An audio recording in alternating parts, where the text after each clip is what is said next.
Hello, everybody, and welcome to WASD 20 Live. I seem to have some kind of interference going on my screen here. There we go. We can see our map. Wonderful players here as usual. Welcome, everybody. Thanks for joining us.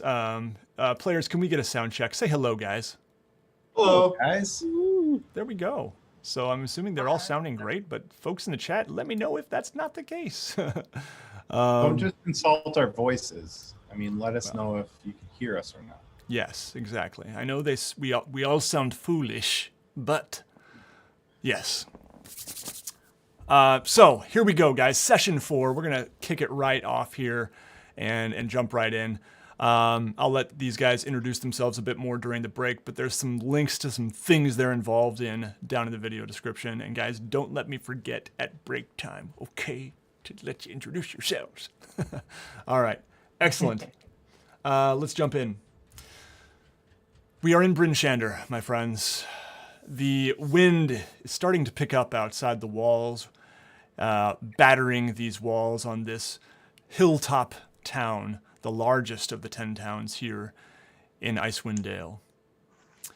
Our party is preparing for a quest. Last time they agreed to help a small troop of dwarves who were ambushed by a yeti, and their very valuable sled full of iron ingots is still out there somewhere in the cold.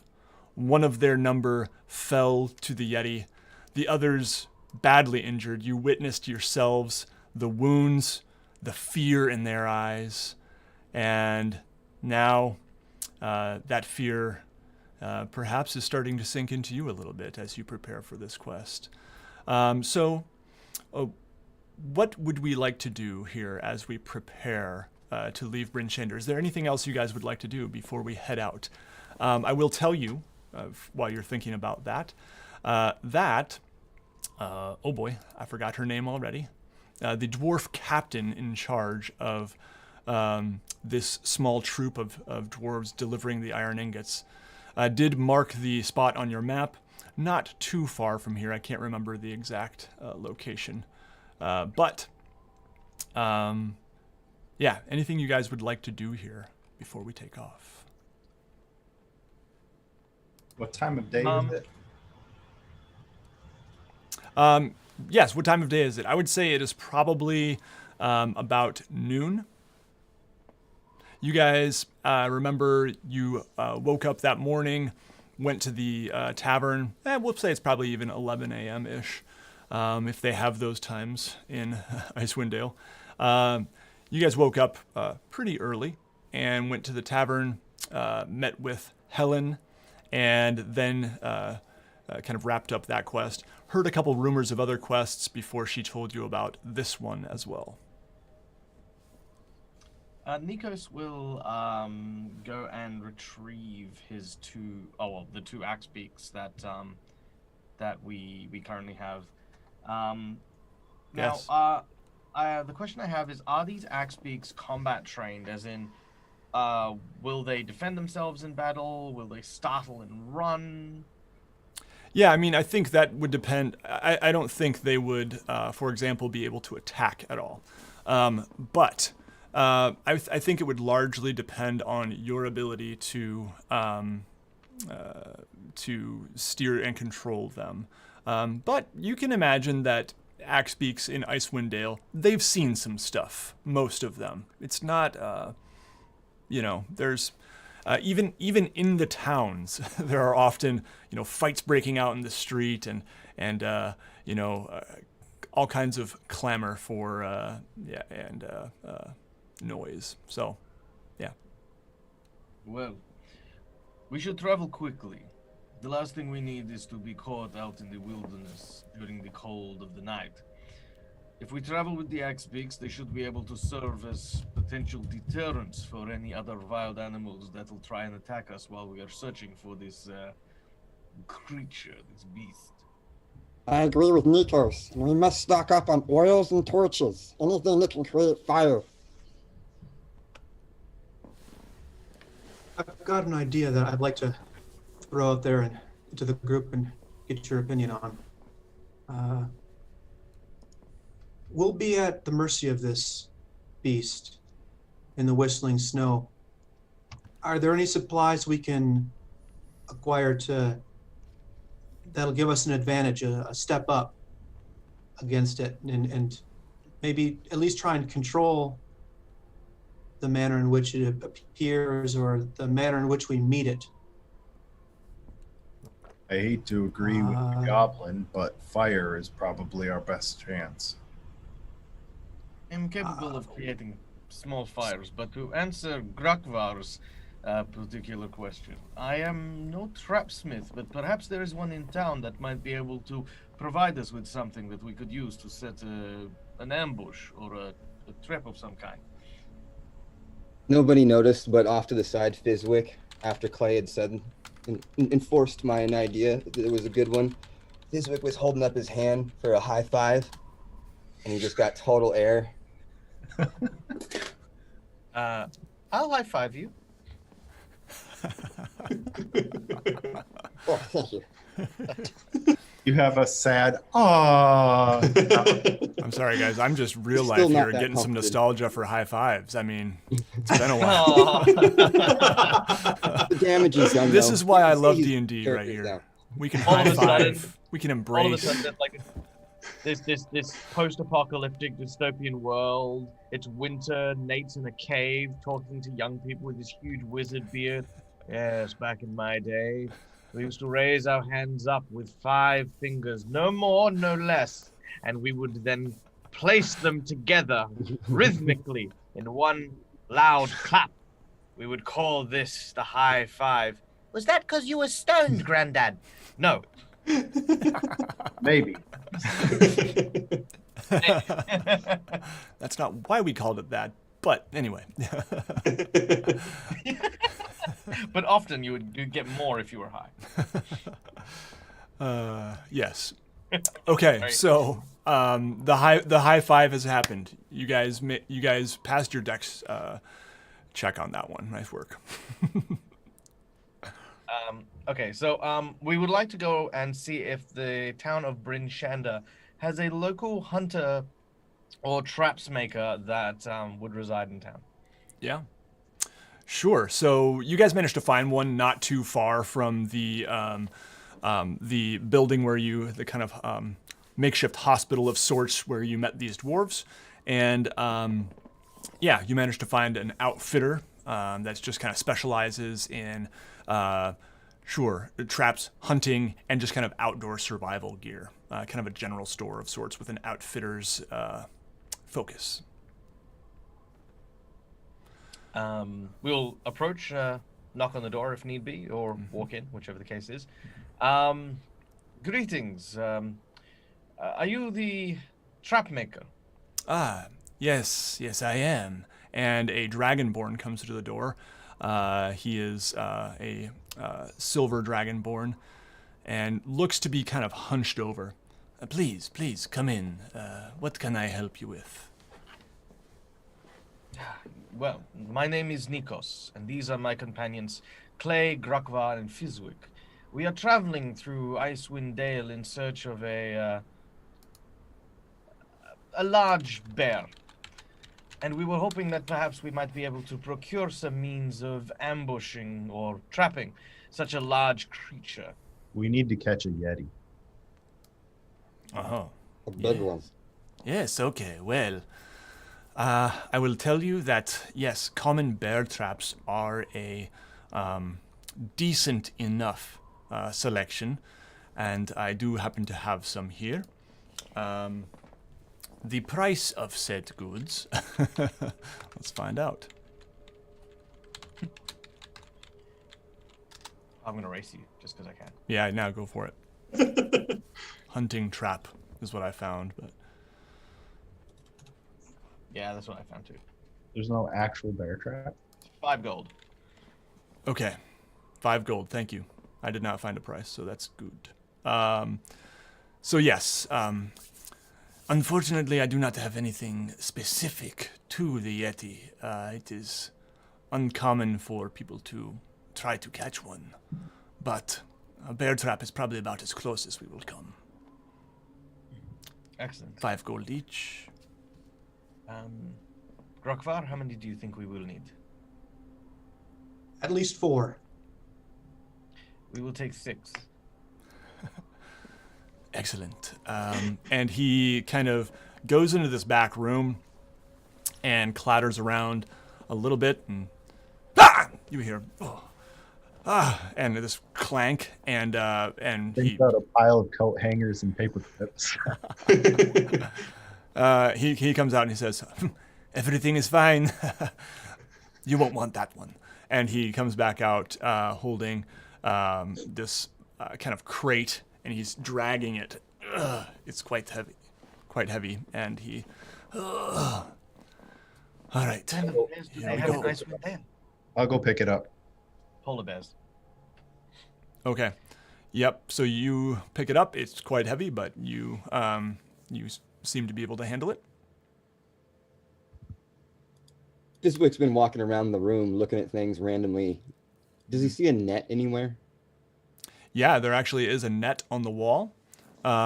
It's hanging along with, there seems to be various sizes. Most of them seem fish-sized, which are still quite large, given that the knucklehead trout are freaking gigantic. But there is one that seems to be kind of, rolled up in on itself almost. That looks like it has a lot of material. Guys, look over here. We should also get a net. And that. And What's in the Yeti? For the Yeti, throw it over it. I mean, do I have to explain it? Really? No, great idea. Thank you. yes, the Yeah. net here is 1 gold piece. So yes. Do you have a net made of metal? A net made of metal. So Michael, I'm having trouble out of character here. What would this? Is it a cage? No. So no, okay. So instead of weaving it with fibers and rope or hemp, weaving it with thin strips of metal, allowing it to be conductive, means that if I decide to use fire, electricity, or whatever random element that my thing has, it might have an additional effect if I'm channeling it through a metal net as opposed to a. Like wire metal, like wire, like a net made out of wire, maybe, Yeah. or cables or something, Yeah, or yeah, like yeah, maybe cable, chain links. Yeah, just basically just instead of rope. Or even a chain link. Because if you imagine like the gladiators, they used to have like those nets that they used to have that had these kind of weighted metal pieces on the ends that used to just help sort of keep it pinned down. They weren't necessarily like fishing nets. They were more of they were more robust as well. That, and it's a frickin' Yeti. Yes, I would What say. is it? Very floss. Rule of cool. Yes, there's a metal net. Yes, I see right here. It is perhaps not big enough for a Yeti, but and he pulls it down, kind of unrolls it, and it seems to be about 6 feet long and about 5 feet wide. So it's not huge, but it's something. The net doesn't have to completely cover him. We just need to be able to toss it onto his body, just to get him bound up enough so he can't move. Okay. We will take it.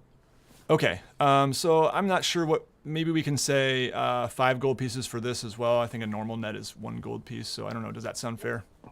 Yeah. I will take 2. Okay, so How 2 big of was those nets. How big was the fiber net that we bought? Like how big around were the strands? Yeah, do you guys want that one as well? The fiber net as well. I would suggest we get that because we could soak it in oil and set it afire. Ooh. I'm gonna ask this just before we do that. If we do that, is that gonna just destroy the net as opposed to setting whatever we put on fire? Eventually. Yeah, eventually I think it would burn for quite a while. That's why I wondered how big the. Well, I'm asking before we sort of throw a net on something and I go woof, and it's like, why'd you set it free? And I'm like, He's protecting Well, himself a little bit here. Yeah. It's Eventually, wouldn't a Yeti claw through any kind of like fiber net? You know what I mean? Eventually, I That's why I imagine was he's wondering definitely how big going around to try to. Like if it's like a net made out of rope, that will burn for a while. Yeah. So the net rope is quite a bit bigger. I would say it's probably about 10 by 5 or probably 10 by 10 actually. It's quite a big net. And the strands, are they like for fishing, or are they thicker around? Like They're a little bit thicker, No, I would guys, say. it's just a net. Just pick one out. That one's pretty big. That one's kind of small. It's a Yeti. I'll get 3 of the fiber nets, 2 of the metal nets, 6 hunting traps, and if we can, do they have any scent blocker? Oh yeah, absolutely. There's scent blocker. bears. I have that right here in my notes. I will get 2 doses of scent blocker for each party member. Okay. Scent blocker, we'll just say probably 1 gold piece for both. I'm having a bit of a brainstorm. Not for each. I'm having a bit of a brainstorm here and thinking, perhaps, do you also have a barrel? 1 barrel. Well, I have a barrel, but it's used to put things in. So, I mean, I suppose I could sell a Oh barrel. God, why do I feel like I'm gonna get stuck in this fucking thing? Gruckfar steps up next to the barrel to kind of like size it up. Would he, from that stance, can you tell if could he fit in there? Could Gruckvar fit in there? Yeah. Yeah. You Okay. gonna go ride down a river? I think I saw that in a movie once. Do you have a bell? Yes, there are some. Oh God. There are some bells that seem to be on the wall by some snare traps, and he goes over. Yes, bells, generally used for snare traps. Rabbits and the like. I'll take 6 bells and this barrel. Okay. Yep. So the barrel is going to cost 2 gold pieces, and Okay. the bells will just say probably like 2 silver each. Well, hey guys, I don't think this looks like a very good barrel. I don't know. I've seen a lot of barrels before. This doesn't look like it would be a good one for us to purchase. Calm yourself, Fizzy. I'm going in the barrel. I think the bells don't sound very good either. You can stand far He's away. shaking a little. He just knows. He might not be alone in the barrel, but he's not feeling this. Do you have a past with barrels, Fizwick? No, I'm just a little smaller than you are, and I just can see that I'm gonna get stuffed in the barrel. This isn't. I'm gonna go outside and Fizwick just leaves, and he's just outside. He's throwing snowballs at the side of that building. He's just gonna depart. I will pay for the wares, including the barrel, and hastily make our way back to the wagon. Okay. Or the caravan, or whatever you want to call it. Yes. Yeah. The Dragonborn merchant says, "Thank you very much for your business," and he kind of gathers his coin purse and. I didn't get your name. Oh yes, my name is Sems. Sems. S-E-M-S. Yeah. You get the impression it's probably short for something. Very well. Till we meet again, Sems. Yes. Good luck with your Yeti. I look forward to it. I will even pay you for a good story when you come back. I will hold you to this. Yes. I'll see if I can also bring a souvenir. Oh. Excellent. Yes. Okay. So you guys are kind of loading up your 2 axe beaks. Is there anything else you would like to do before you leave? Do we rent another axe beak? Yeah, absolutely. So Axe Beaks, I believe we had decided last time, like, you know, to basically get a couple from the stable. Oh boy, the price was, let's see if I can find it here. I feel like it was maybe like 5 gold pieces or something like that each to go to Caer Konig, and this is not that far. And you guys now have a bit of a relationship with the stable owners, so I'm gonna say that you could probably just get 2 more for the day or something for 5 gold pieces total. Okay. For 2 more, and then no longer, you know, you've kind of earned somewhat of the trust. You guys are now stabling your own Axe Beaks there. So you've earned enough trust where you would not need accompaniment by one of the stable workers anymore. You can purchase them Okay. 50 gold, but it doesn't say anything about renting them. Yeah, so that's just something to keep in mind too. I'm not sure how the gold stock is after all the Yeti hunting supplies, but purchasing 2 more would be within the realm of possibility. And I think, Michael, you had said last time that or between games, that the cost is very cheap for maintaining something like 3 copper per day or something. I believe it was 5 silver a day. Oh, okay. Let me double check. Yeah, It it might was be in 5 the copper. it was in the Facebook chat if you do happen to find it. But anyway, pretty affordable for sure. Okay. Anything else you guys would like to? Oh yeah, so I'm assuming for now you will rent 2 more. Is that right? Yes. Okay. Yeah. So Gruckvar, why don't you go ahead and maybe subtract 5 gold pieces, and then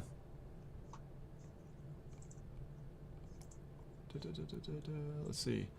Looks like 5 copper per day is what you had put in the chat last time, Michael. For a mount. Yeah. Yeah. So pretty affordable. Okay. I'm going to cover that as well. All right. So, yeah, and so you had 2, so that's 10 copper, which I think is what, 1 silver. Mhm. Okay. Very good. All right. Anything else you would like to do here before we leave Bryn Shander? Any other purchases to be made? Fizwick, did you end up buying? You can kind of add to your inventory, similar to what we did last time. If you did want to buy more flasks of oil, I'm not sure if that was something that you had mentioned earlier. Yes, I will purchase Okay. that. Oil. Let's just see here. I've already got some torches, so.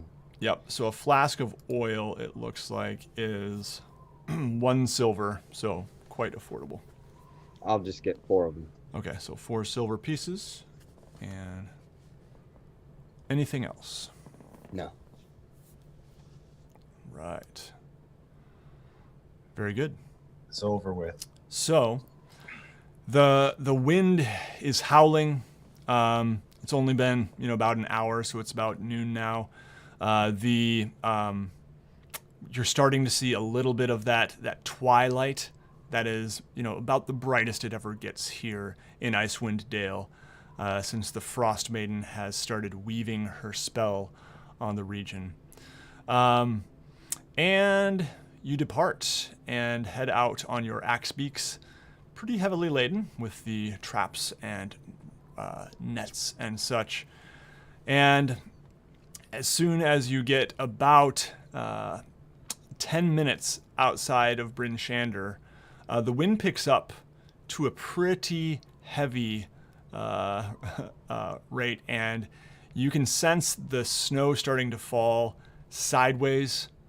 Visibility, you are starting to lose that visibility, and we, my friends, are going to find ourselves in our very first blizzard here in Icewind Dale. A common occurrence, you've probably experienced them before, your characters probably have, but this is our first blizzard here. So, what I am going to need is, usually what we're going to be doing is setting a leader, if you will, someone who can sort of try to guide the party. Probably someone who is skilled at perception or survival, so those wisdom-based skills. And I am going to roll to see how long this blizzard will last here. If there's no objection, I'll hop down off my axe piece and take it by the reins, or go out front and start leading people. Yep. So Far takes a rope from his pack and says, Clay, and he throws that one end of it to Clay, and then passes the other end to Nikos and Fizwick, so we can, hold on to it and stay together in a group. Mm-hmm. Excellent. Idea. Yeah, so you guys managed to affix the ropes to your axe beaks, if you wish, before you really kind of lose sight of each other. But what I need first is, let's see. Didn't Nikos buy some scent block? So Fizwick says, Nikos, we should put on the scent block. With the wind this strong, our scent is getting blown all around. All right, but let us hope we don't need it. I will move the axe beak as close as I can, following the rope to each individual, and hand them a block, which kind of, it's almost like a container of salve that you lift the lid off and you can just rub this very, very pungent oil. Nikos will sort of apply it liberally to his face and neck. Want to get some? What was that? Sorry? Did you bring enough for everybody? Yeah. Everyone's got 2 doses. This is a dose. Fizwick takes it, starts to put it on. Oh man, it smells like piss.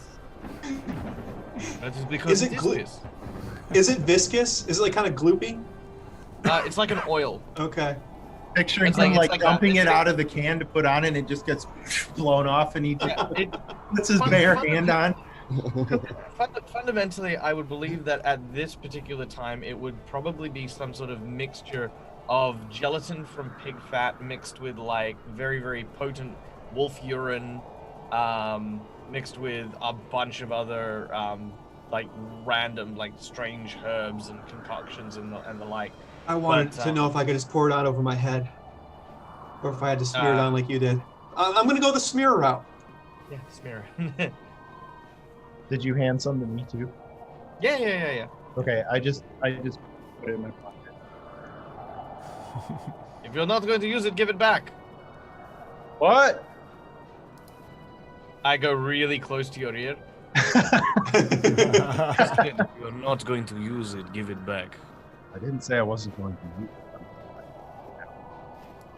Yes, but as Master Fizwick has mentioned, there is no point in only most of us putting on scent block if the scent is being blown around. Yeah, he's got a point. Aren't we trying to find this thing? We are trying to have it not find us. Especially in the middle of a blizzard. Take some out. And I put it on my face. No, go we back into smell like formation. piss. Ugh. Ryan, you're a little bit quiet for me. I'm not sure about the others. Oh. You guys hear Yeah, me he's a okay? little quiet. Okay. He is quiet. Yeah. He's a bit quiet, yeah. So you guys managed to, those who want to manage to apply this scent blocker. Now I did put a little white dot on the map. You guys can see just to the north of the Eastway.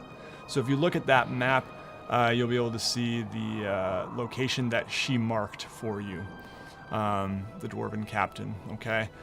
So you're headed up, kind of off the road now, most likely. So travel is a little bit slower. Visibility here, I would say, is probably about 20 feet. So the person in the back probably can't really even see the person in front. But wisely, you have tied up with rope. So that is definitely going to help.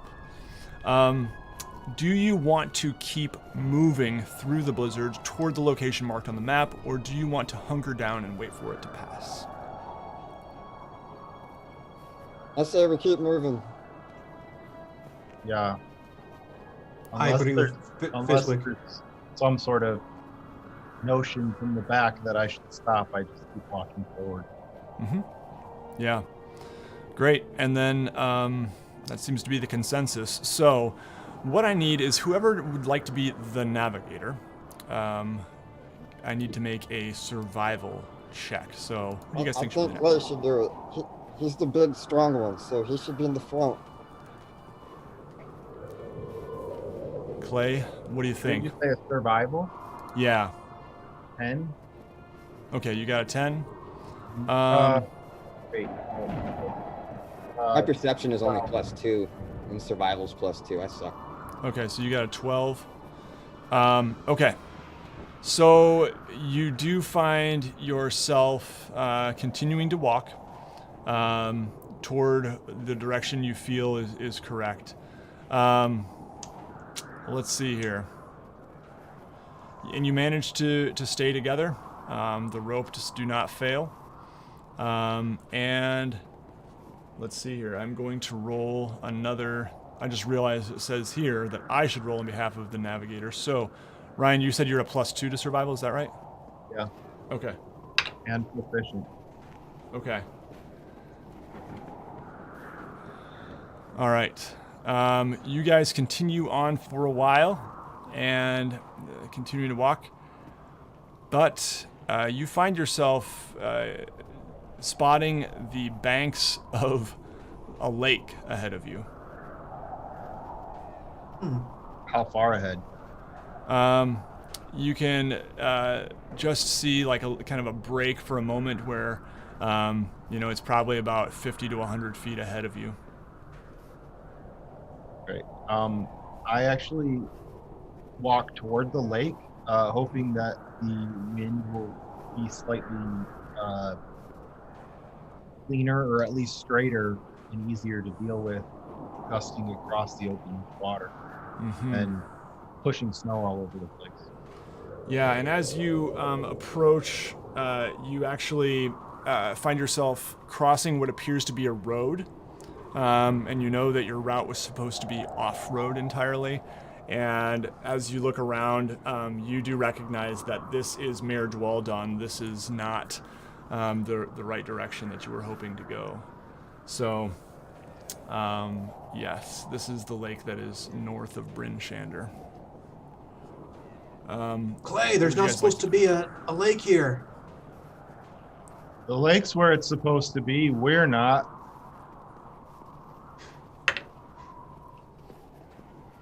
Okay.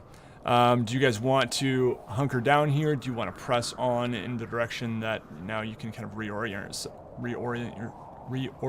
yourselves based on Which way your are we knowledge of where the supposed lake to is? go? So if you look at the map, this white dot here, and if you can't see my screen very well, you could try to like pin my screen. Just right-click on the 3 dots, and then you can see mine, or speaker view instead of gallery view.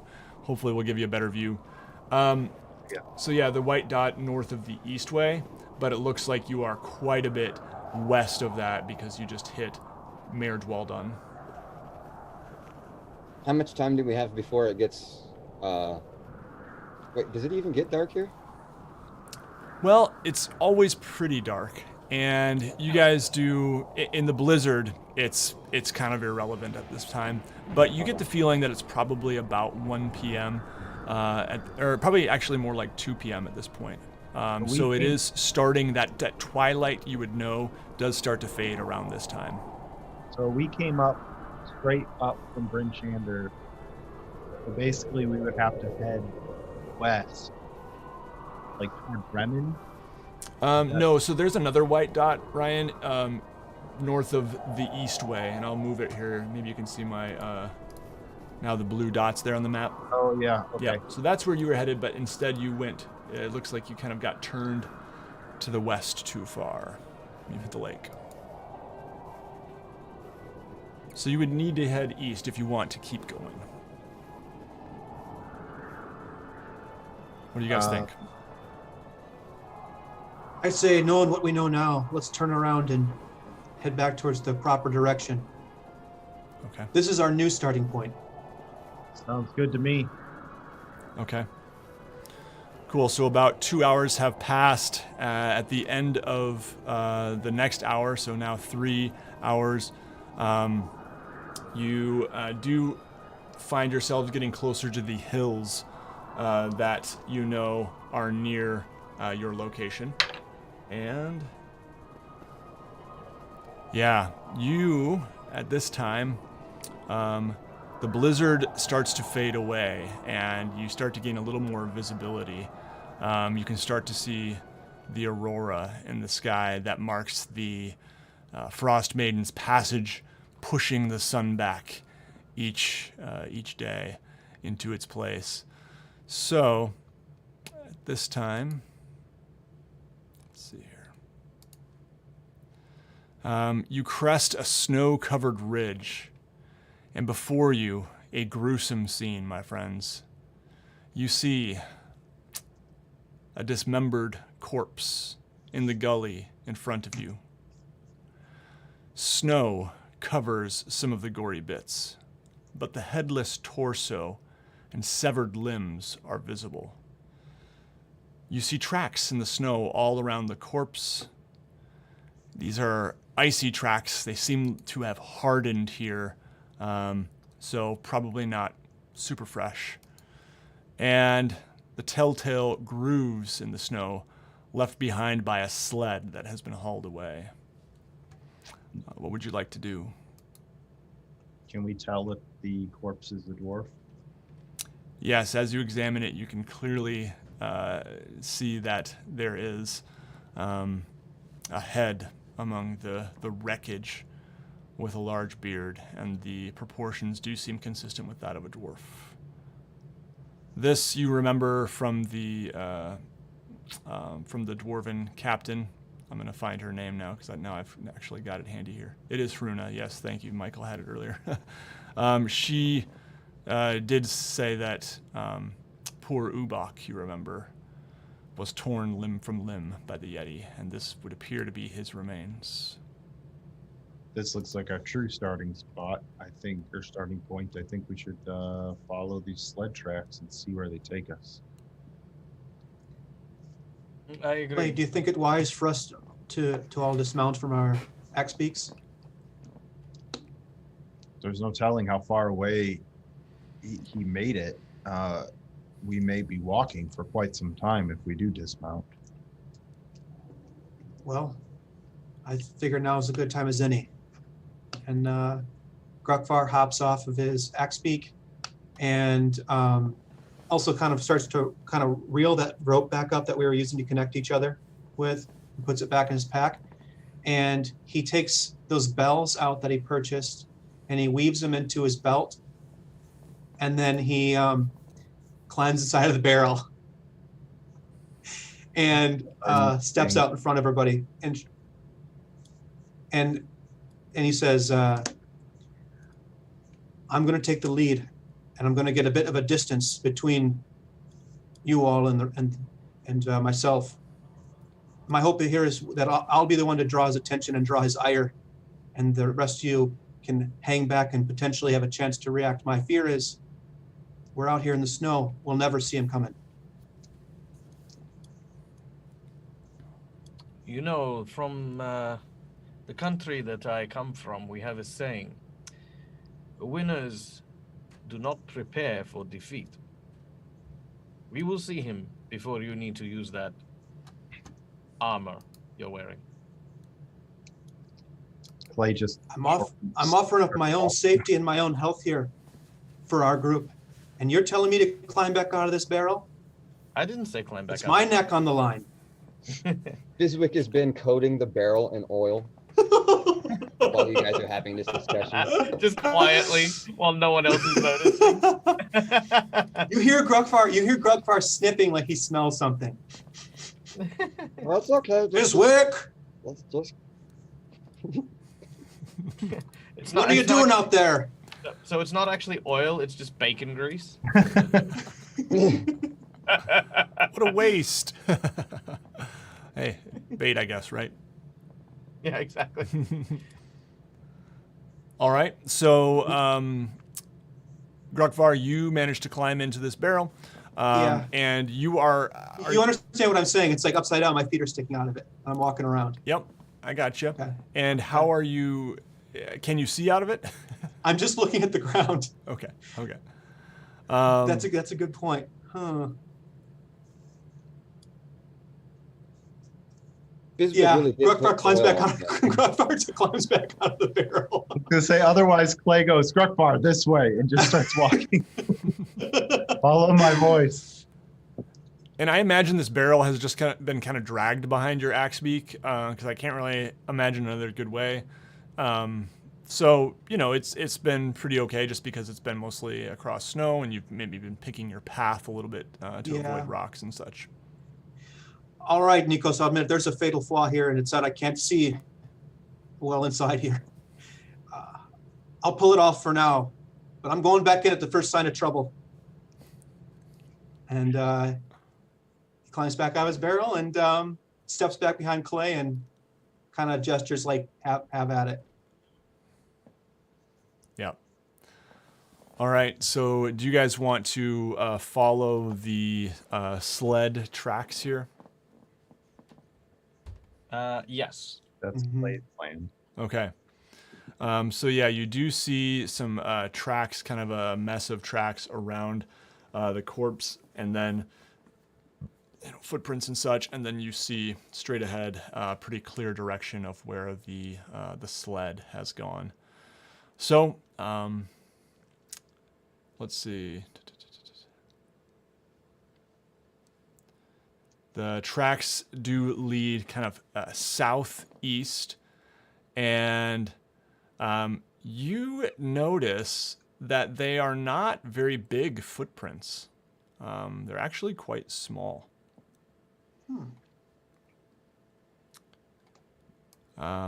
So you continue following for some time. I would say probably. Sorry, can we tell if there's more than one set of footprints? There are definitely more than one set. Can we ascertain what they might be from? Are they from a humanoid or an animal or what? I mean, Yeah, they're it sounds definitely. like they're frozen, so it sounds like they would be clear. Yeah, they definitely seem humanoid. Feel free to make a DC 10, survival check. It's not too difficult. And Fizwick could probably make it with advantage. 21. Okay. 22. 19. So yeah, you guys get the feeling that these are small, light creatures, and they are some of them wearing snowshoes. Seem consistent with perhaps a gnome or a goblin or a halfling, perhaps. Guys, I don't think we're Looking closer at these footprints, I'm glad I climbed out of the barrel. It doesn't seem like we got a Yeti on our hands here, fellas. No, it looks more like goblin. Fizwick, take off your shoes. And he takes off his boot, and he's it stinks. Holding his foot there. Everyone make a Constitution saving throw. I'm kidding. Well, I wasn't really serious, but as long as your boots are off, and I just grab his ankle and I stick it down by the footprint, see if it looks the same. Yeah, I mean, it definitely looks similar size. It's hard to tell. The foot is actually, it looks like they were wearing boots and snowshoes.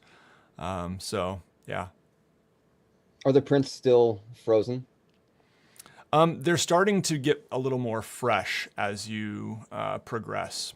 You've been moving on Axebeak fairly quickly, and so they're starting to appear a little more fresh.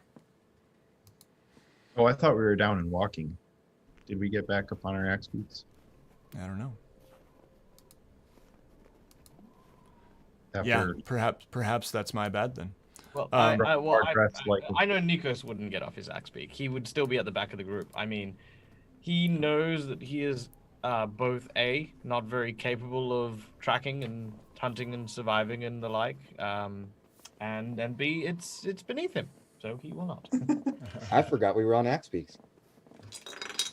So, so yeah, whether or not you were is of little consequence here, but the tracks are appearing more fresh. Would you guys like to continue on following them?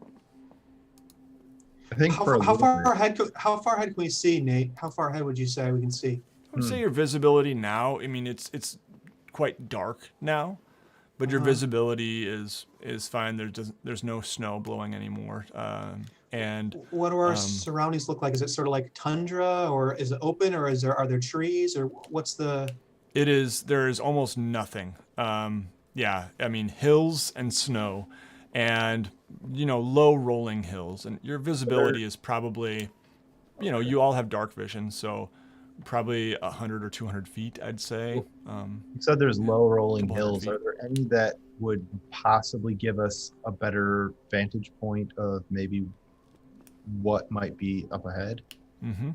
Yeah, I mean, if you were to climb to the top of a hill, I would say go ahead and make a perception check for me, Clay.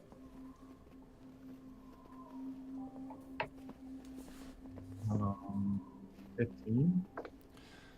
Okay, you see like a small dark shape ahead, but you can't make out what it is. Perhaps a single creature, perhaps a group. You can't even tell that, really.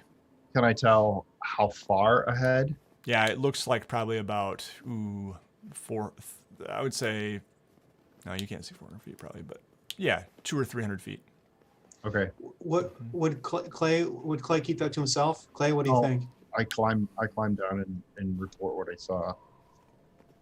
Can I make a perception check? Sure. Yeah. Oof. Never mind. 7. You Boy, don't guys, see it's anything. snowy. You see the tracks about nearby Okay. going through the gully. Okay. I suggest we get down off our axe beaks and make the rest of the way on foot. All right. Stay as low as we can. There's something close by. Fizwick climbs off of his and kind of trips. Well, before we decide to go and follow this thing, we have all of these very, very shiny traps. Perhaps bringing it to us is more preferable to us going to it. I'm not sure we're dealing with an it. I think it might be more like a them. That was the sound of my idea. Yes. More you know. Makes me wonder if it's time for the barrel again. The barrel and the bells. Just roll Time to down bring the hill. bring back one of my golden ideas. All right, what is your golden idea? To draw them to us. Set the traps and draw them to us. That sounds What do like you a say? wonderful idea. What do you say, Clay? I think you're just going to make yourself a trap for or a target for arrows. When you're in the barrel, you don't care. Hold on, wait. For long. Did we see any arrows on the on like the corpse that was dismembered? Right. You found no trace of anything except for these footprints and the corpse, really. Wait, I got an idea. What if we take the barrel, and we take my blanket and some other things, and we make a fake Gruck fire, and then we take a torch, and we stick it next to the barrel, and we just light it, and we walk away. Please tell me we can paint the Dread Pirate Roberts on the front of it. Basically, yes. And we will see what comes to investigate the barrel, and we will have advantage. Fizz? This I like. And Gruckfire doesn't have to sacrifice him as meat. I mean, they're like 300 feet away by now, so they're probably not going to see us. But we don't know what they are. They could smell us. They could be looking at us right now. Hold on. Clay, they're not stationary, they're moving. I would imagine. They do appear to be moving. If Clay is still, within eye shot, it appears to be the dot is getting smaller. I would take back everything I said. I don't think Well, it's getting likely that attention. they would want to double back just to investigate It was a something. good idea, though. Let's follow. Let's follow. Continue on. Okay. We even could have set a trap and blew it up. Okay. So you The other guys thing do. the tracks we're following are the footprints, but the wagon was also dragged away, right? Is there Yes. drag marks from the wagon also? Yeah, sled. Yep, there are sled tracks along with the footprints. Mm-hmm. Yep. Okay. Yep. So then I don't think. Then if we have any hope of catching up, I don't think we should be on foot. A fair Because point. either we're tracking or we're catching up. I mean, Mhm, they've got a mhm. sled and we're on foot. We're just wasting energy. So back on the axe beak? I Mhm. think they're pulling the sled. They're not riding it in any capacity. Fizwick climbs back up. But still, to make time, I think we're going to have to. I mean, to catch up to them. If they're moving away from us, we're going to have to pick up the speed. And did we see anything that was pulling the because we found the dismembered dwarves? Did we find like horses, axe beaks, anything? no sign of any Okay. mounts. The only footprints were these small humanoid prints, and then the corpse. Yeah. So chances are whatever was pulling the sled to where it got attacked is still pulling the sled right now. Let's follow. Okay. Okay, so you guys Yep. are on Axbeak and you're following. Mm-hmm. Mhm. Okay, so I would say probably within about 5 or 10 minutes, really. You are close enough now to see that these, probably 5 minutes, really, quite quick. You are close enough to see that the creatures you have been following appear to be goblins based on their stature. There are 6 of them, groaning, grunting.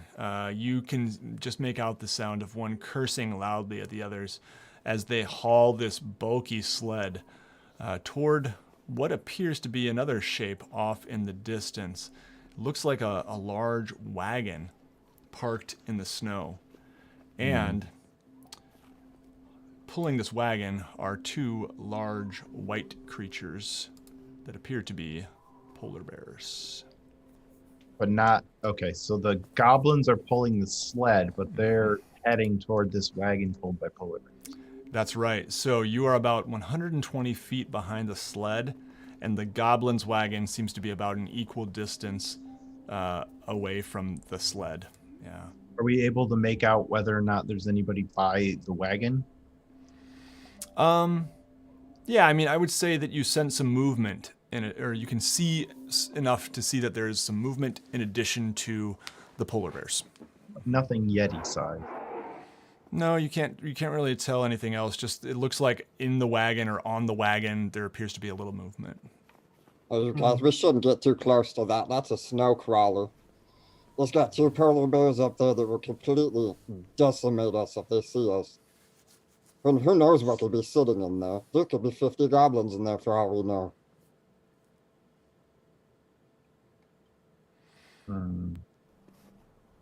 We I get your approach point, this, we have to Fizwick. be sure. I get your point, Fizwick, but don't we want to? We just Make have to contact- be very careful about it. They're goblins, man. Do we have anything? Anybody? Maybe remind me. Can we throw like a fireball or something like that? In front of the like between the wagon and the sled. Does Clay ask this, or is Ryan asking this? Both. It's Clay's idea, and I'm reporting it to the group. So So it's 120 feet to the sled, and an additional 120 to the wagon. You would estimate. Can we hear anything or get any yeah. sense of what might be in there? Or All you can hear is the goblins kind of shouting at each other, and you do sense that there is a renewed sense of urgency. Perhaps they have even spotted you as they're pushing, hauling. Guys, get the rope. I'm gonna tie all 3 of you to the rope. I think I can pull us through this without fighting them. You guys are gonna be my slaves, and I'll just see what I can do. But I don't know. We're severely outnumbered here with those 2 bears, and it sounds like there could be a group of goblins in there. Are you taking going them to head on. convince It's just, a group of goblins that Excuse me, we're what? your slave? I don't know. I was still talking, so I don't know what you were saying. Sorry. So you have to say that again. I said it. You're going to convince a group of goblins that we're your slaves? Unless you have a better idea and want to take them on head on. There could be a lot of goblins in there, man. I'm telling you. Clay, I think we should use the tools we have at our disposal, and one of them is letting Fizwick use his lying ways to convince these other goblin brethren of his that we're his slaves. They I could say we also give it a be try. Traitors. They could be traitors. We could get a free ride, possibly. I don't know. It's risky, but I think they've already seen us. I am not against this idea, but I am definitely against being a slave. Fizwick That is making. Sorry. That will simply not be acceptable. I will, of course, be more than willing to be a associate, maybe a well-paying associate. Goblins do like their shiny trinkets, after all. What if one of us ties up Fizwick and presents them to him to them as a As what? possible slave? So your plan is to walk up to a bunch of goblins as non-goblins with a goblin slave. Yeah, I will I don't definitely think give we you thought credit this for through. thinking out of the box. But for now, return to this box, and we will come get you. So, Fizwick, what do you think? Okay, let's start with the basics. Number one is we are here to find out whatever attacked the wagons. It looks like maybe the description was these polar bears that are pulling this giant thing. Number two is that the goblins have been attacking in this area, and if they have, then they have been after materials. They left the bodies, they've killed them, but they are dragging behind what they have, meaning they value things and stuff. They might be open to trade, but they won't trade with outsiders without Fizwick's help. And the only thing we have capable of trading right now is you two. The goblins are getting quite a bit closer to the wagon now. They've now closed about half the distance to the wagon. Okay. Fizwick the starts wagon- making a noose, kind of like. You gonna put it on or not? Fizz, go ahead and put that rope on me, but leave the knot loose. Fizwick climbs up. It's I gentle. might need to untie it in a spot. He gently puts it on. Clay says this is a terrible idea, but I hold out my hands. Wow, I'm gonna enjoy this. And he puts them on. Nikos does not get off from his axe beak. He does the petulant teenager thing where he's just not looking at Fizwick. It's just, no, I refuse. Like, if I don't look at the teacher, she won't call on me? Yes, I am not. You will not bind me. I am not going to be a slave. I don't even wish to pretend to be a slave. Well, if they get any closer, we're just gonna say that you are my, as you said, how did you phrase it? Trader of goods, Well, wealthy entrepreneur. wealthy entrepreneur, and you have helped me acquire these two hostages, and we are transporting them to someplace. What's a nearby location that would be Yeah. between where we currently are and the goblins? So East Haven is kind of the direction that these goblins seem to be headed right now, which happens to be So- where Fizwick is from, or it could be maybe Caer Dineval as well. But yeah. Sure. Let's say that we're going to East Haven. Might I also suggest that you don't present us to them fully armed? Fizwick Uh, also I tied will- knots that are easily undoable. Just want to make that very clear that these are bound with illusion. Mhm. But we still hold all of our weapons, right? Oh yeah. No, I see what Clay's saying. Oh yeah. In which case, Nikos says, with your permission, then, if I would store your weapons on the axe beaks, I would be able to give it to you swiftly should things not work out. Grogvar hands his battle hammer to Nikos. I'll strap it to the side of one of my saddles. Clay just shakes the rope off, takes his axes out, and hands them to, and my and the whip that I have at my side, hand them to Nico, Same thing. and then hold my Fi- hand back out for Fizwick to tie again. And Fizz, you better do something quickly because they're not getting closer. They're getting farther away. Oh, I thought they were coming to us. No, they're moving further away. Yeah, toward the they're heading wagon. towards a wagon, right? They're heading towards the wagon with the polar bears. That's right. Yep. All right. Fizwick doesn't know what to do because he thought that they were coming this way. So Right. So what we're going to do, Nikos will suggest to Fizwick that we tie both Clay and Grokvar to one each to the axe beak, and then quote unquote drag them at a marching pace towards the goblins. At which point, is there a signal of some kind, Fizwick, that one makes before approaching? A bird noise, a horn, hey, how you going? You know. Now, if we get close enough, they're gonna stop and they're gonna come to us. So we really just need to go faster and get within their sight. Okay. So that's what we'll do. We'll go at an accelerated pace and march. Yeah, so I imagine Clay and Grokvar are kind of jogging along behind, trying to catch up with this sled as the axe beaks are kind of trotting through the snow. The goblin closest that seemed to be kind of toward the back of the sled has been looking back frequently. You notice as you're marching up and yells, "Halt! Halt!" And you're now probably about 30 feet away. I'm going to pull up the map here, and we'll see what we can do. So, all right, let's get our tokens out here. And we've got some,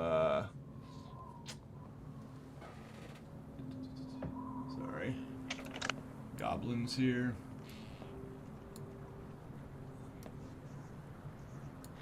And the sled is... Well, I had a sled and now it has disappeared. Oh no, the sled's been eaten. So we're just gonna do. There's two wagons basically, but the first one, this one is actually a sled. Okay. Okay. And yeah. Okay, and there are 3 more as well, and so now you guys are coming up on this group, and they're yelling, "Halt!" Clay sighs heavily, but decides it's in the group's best interest to play this up, so he falls to his knees in the snow. Grokvar hangs his head low. Okay. The goblin that has kind of yelled at you steps forward a little bit and says, "Who are you?" to Fizwick in Goblin. My name is Fizwick. And we're just traveling across this barren tundra. 2 prisoners of ours. Going to East Haven. and he kicks Nikos. East Haven. He says, whispering. And East Haven. who are they? And he points to Clay and Grokvar.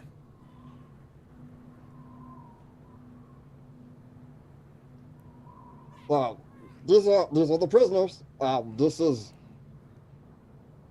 Rondo and Bondo, the prisoners. You gave them your real name, but our fakes. They're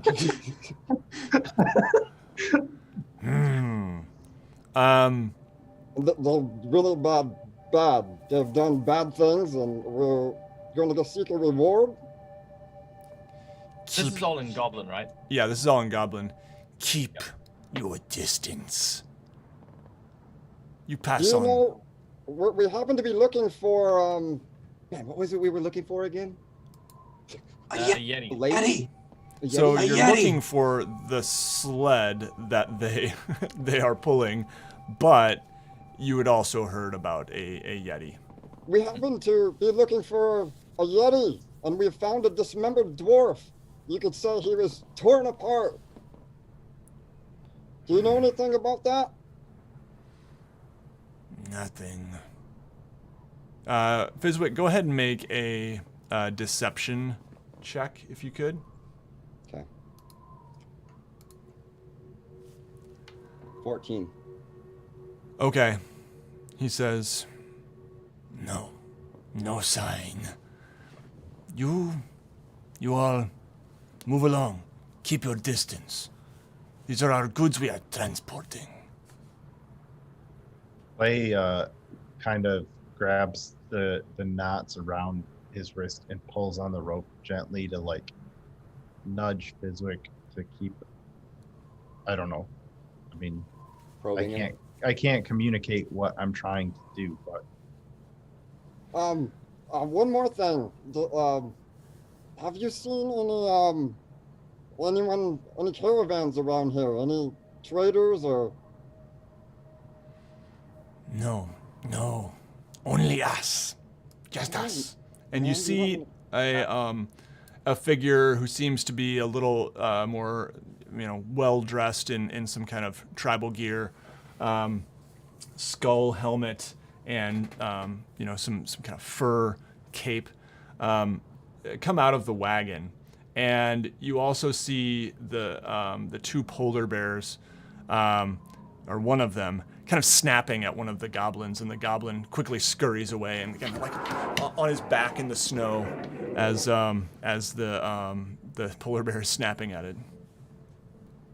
And Fizwick kind of looks back and with a muted voice, and he tries not to move his mouth. What am I supposed to say? I don't know what I'm doing. see you in that wagon. Fizz, What are they saying, Fizwick? What, Clay? Grugvar actually speaks Goblin, so he actually knows what they've been saying, and he whispers to Fizwick, "Sell us! Oh, Try to sell us!" I was wondering. We were going to get 500 gold pieces upon completion of turning in these scumbags, and wanted to know if you would like to take some of that loot and take them instead for the bounty. We'll give them to you right now. You can have them. 100 gold pieces. And you'll be able to collect 400 more upon turning them in. Go ahead and make a persuasion check.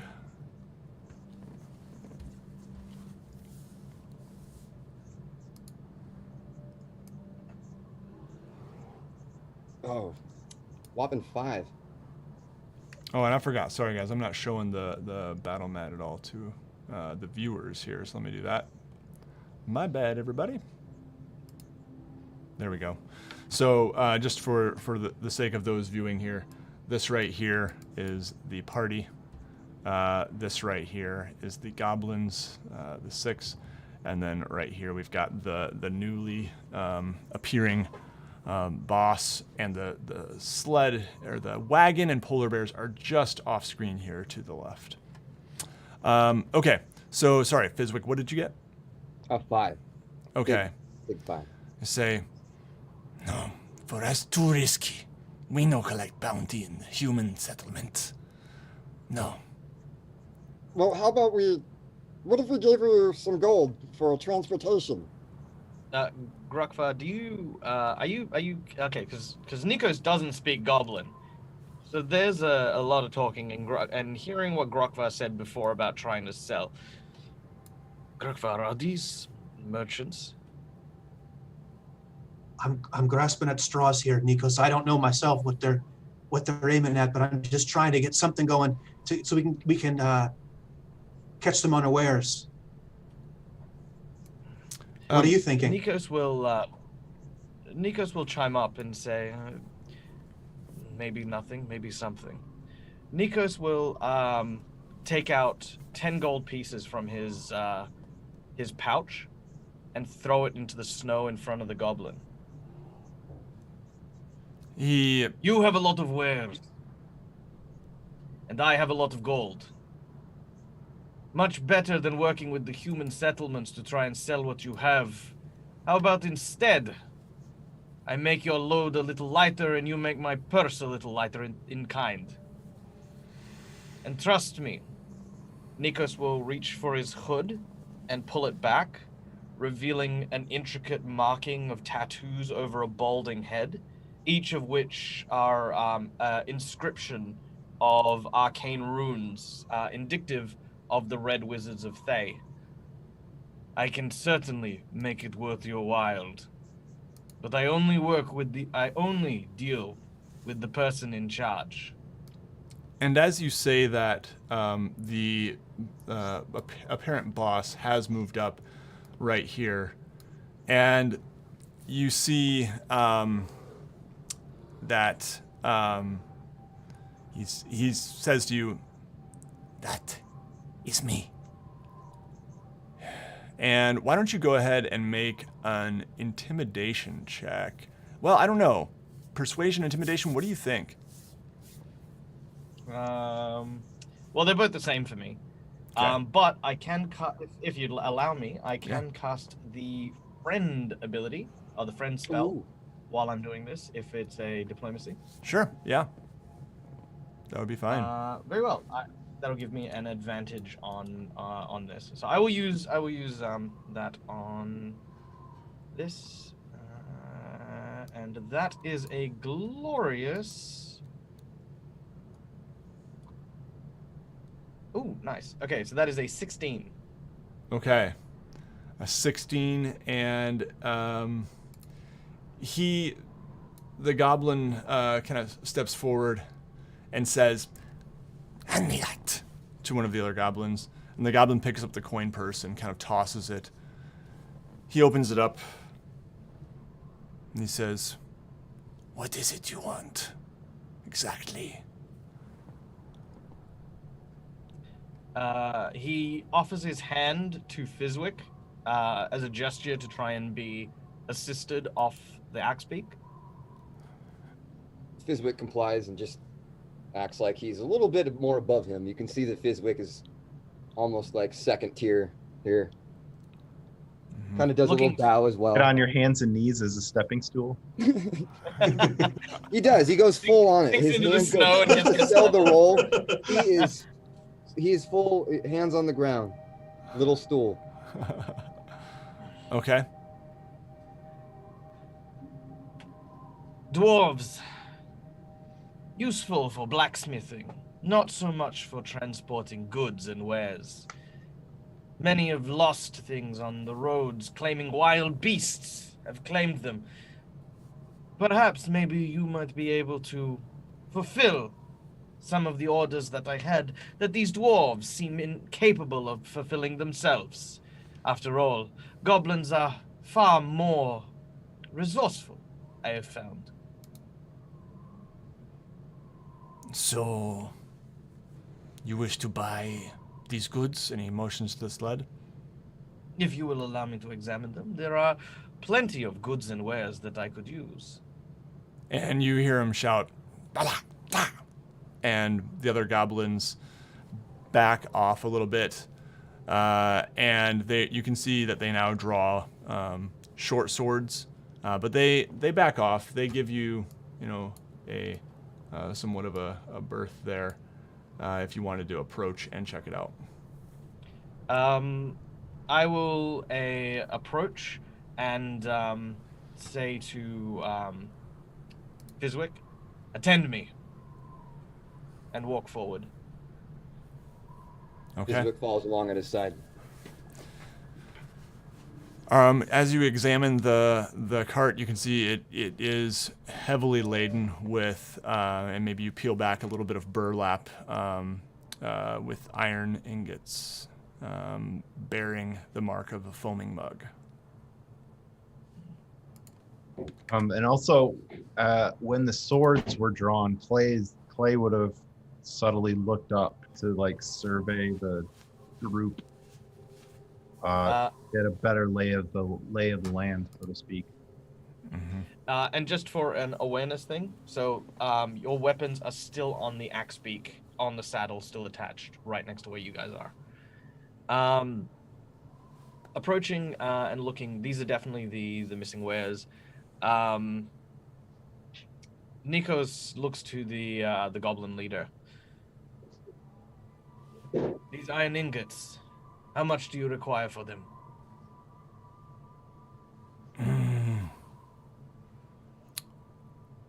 300 gold. 300 gold. 300 gold, I could get new ingots, shipped in from my home country. You're going to have to do better than this. And you see that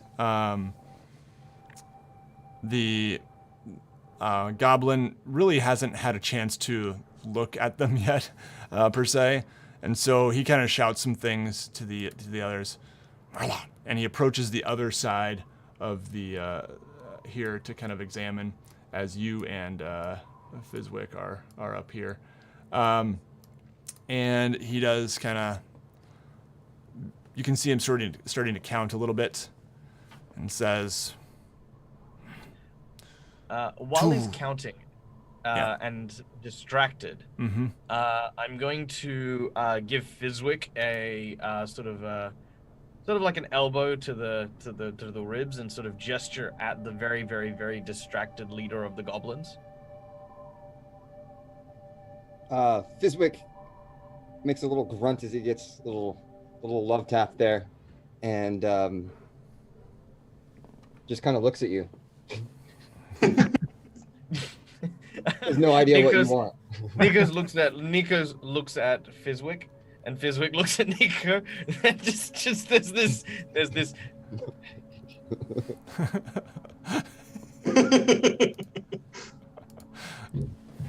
Oh, no, man, what do you want me to do? No one's looking, but Clay does a little like eye roll, like Oh, I know. face Hey, palm right now. He would. what if we were to sell you our 2 slaves and trade for the ingots? Look at the big Ganassi. He's very strong. Look at that little guy. He's so cute. Tells good jokes too. make a persuasion check there, Fizwick. And just like that, we lost half the group. But Fizwick and Nikos completed the quest. 15. Okay. He says, prisoners. Yes. Prisoner plus 150 gold pieces. And we have a deal. As he kind of looks up from his counting. You see a big, as he kind of looks at you, big scar across one eye. And the eye does not seem to be functional. Fizwick, He approaches a little bit closer here. How close swaggering. are Gruffar and Clay to the actual axe peaks? Are we like behind them, or? I would say they're probably just on the side. Yeah, we can actually put in some sort of icon here to represent. Oh, no, I've done it. so, oh yeah. Oh my Very god. square lake we're going to come across. Let's see here. We'll just go with this thing that looks sort of like a reindeer or perhaps a dragon. Who knows? Okay. So yeah, axe beaks, right here, right here. We'll just say they're kind of, like that. Okay. Can Fizwick kind of possibly not sneak, but walk around to the polar bears nonchalantly? Sure. Just get any sense of how well, they're Like that. No, Nico's actually- the only one left. So for the sake of just ease here, I'm just gonna put them out here. So yes, they are right here. That's way too big. Come on, Nate. They're big, but anyway. So yeah, they're definitely Very intimidating. somewhere in between the two sizes here. Hey, Split the Clay, difference. are your hands tied behind your back? I would. That's kind of how I envision mine, but I'm not sure what imagine they're yours out are. in front of us so that we can be pulled. If they're Okay. behind back, we wouldn't be able to walk Because straight. what I want to do now is I want to pass you your weapon. Do you know what I mean? I was If, just- if I'm closer to where the weapons are tied up, I want to pass them to you. I thought for a minute you were going to let me toss a dwarf. Never. So, Fizwick, if you started to move that way, what I was wanting to say is they would probably go back. Okay. Nikos will say, "Very well, we shall have a deal, but I am parched, and the mule piss that most of these humans town have for alcohol isn't worth the leather that it's served in. Perhaps we can agree to this deal over something a little bit more palatable." He looks a little bit confused, like, well, I suppose. And he motions to one of the other goblins who goes over here. And you do see on the top kind of a goblin hand sort of tossing down a bottle of something. It appears there's at least one more goblin up in the wagon there. And he brings it back and steps forward. The chieftain now has the bottle. Okay, so damn it. There was something I was gonna do when everyone was looking at that Okay, goblin. sure, yeah, you go for it. Okay, so as he gestures to that goblin, Nikos waits for the moment in which the goblin goes backwards and the attention is on him as he's getting given the wine and stuff like that. What I would like to do is I would like to cast a chaos bolt at the restraining housing for the two polar bears at the front of that wagon. Yeah, excellent. So, you said at the front of the wagon. Sorry, the two polar bears that are in front of the whatever you call it, the goblin sled thing. Yes. Okay. If that's what it is. Yep. Absolutely. Yeah. Yep. So, you can absolutely cast that while they are distracted. So this goblin, I imagine, is just right about here, just starting to walk over to the wagon. Yeah. I don't know what it's going to be. It could be any element, because it is a bolt of chaos. Let's find out. So there's a number of things I have to do for this one. Okay, first of all, I'll just cast the spell. Ranged attack of 19. Okay. Yeah. So where do you want to hit? Do you want to hit one of the polar bears or? I want to hit the because the way I'm kind of imagining it is that they've snapped at the goblins before. They're not happy that they're stuck on the front of a wagon. I don't want to hurt them because I don't want them looking at me very angrily. But I want them to be able to be running loose and exact all their fury upon these goblins. Yeah. Damage I will deal is poison damage. Which I don't know if that'll cut rope. Poisoning. Yeah. Yeah.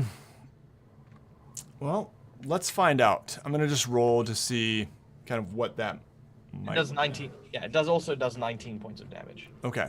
Oh, it's 9. Yeah. Okay. Well, that's gonna help.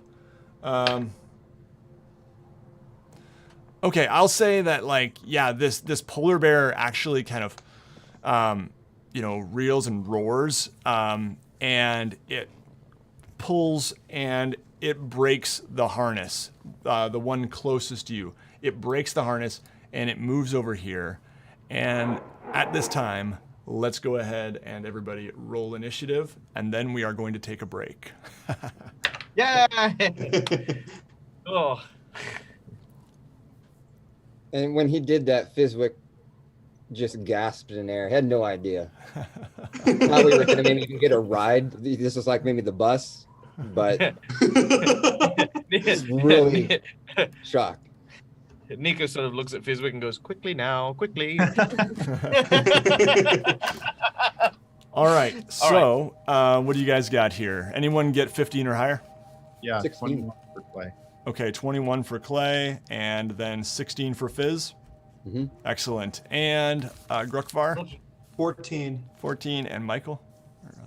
That would be a 10. Okay, 14. So we've got Grukvar, and then, and lastly will be. Fizwick has also Nikos. already given Nikos his scroll of animal enchantment. Oh, yeah? Yeah, we This is previously beautiful. in town had already. Okay. Oh, yeah! No, Yes, you I did, remember you that. did. So Yes. Okay. We are going to take a break right there, but this polar bear is just bearing down on the nearest goblin. The other one is roaring and is still attached to the wagon. But before we go into our break, I do want to give a quick thank you to our sponsor for this, Hero Forge. Hero Forge is awesome. They have an awesome character builder that you should definitely check out. Even if you're just wanting to kind of play around with character concepts, it's a lot of fun. So check it out at heroforge.com. And then on top of that, if you feel like ordering a miniature based on your custom character, you can do that. And I will say that the tokens that we are using that you see on the screen here for our lovely player characters are made with Hero Forge, as well as the player character tokens down there on the battle map. So they have a token creator, full color tools now. Definitely worth checking out, heroforge.com. So thank you to them. They are our sponsor. When we come back from the break, we'll hear a little bit of introductions from our players here, and then we will jump right into this combat, leave you on a cliffhanger for just a few here. All right. Stick around, everybody.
Hello, everybody. We are back. And thank you for hanging with us through the break here. I'm going to let these guys introduce themselves and plug anything they would like to real quick. So why don't we start off with Nikos. Michael. Hi guys. My name's Michael. I am the Dead Aussie Gamer. I'm a YouTuber, Twitch streamer, and all-around nice guy. I run a whole bunch of role-playing around and all over the internet. You can find me on twitch.tv/deadaussiegamer. You can find me on youtube.com/deadaussiegamer, Twitter, everywhere pretty much. Right now, I've got a bunch of different things going on. I run my own Patreon games on my Twitch channel on Mondays and Saturdays.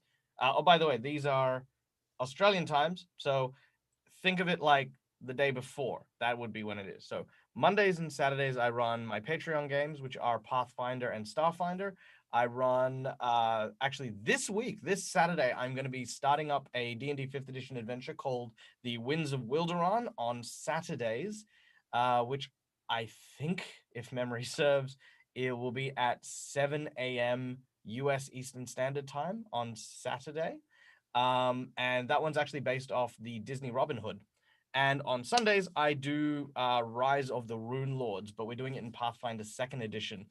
And that is, I think, also at, it's at 8:30 a.m. US Eastern Standard Time on Sunday. And yeah, it's done with an amazing cast of people, which are a lot of fun to play with. So come check out all of those things that I do and more. So yay. Yeah, great. And links in the video description to Michael's things. Check him out. He's a great DM. All right, next up, let's go to Alex. Everybody, Alex Gearhorst here, playing Gruckvar.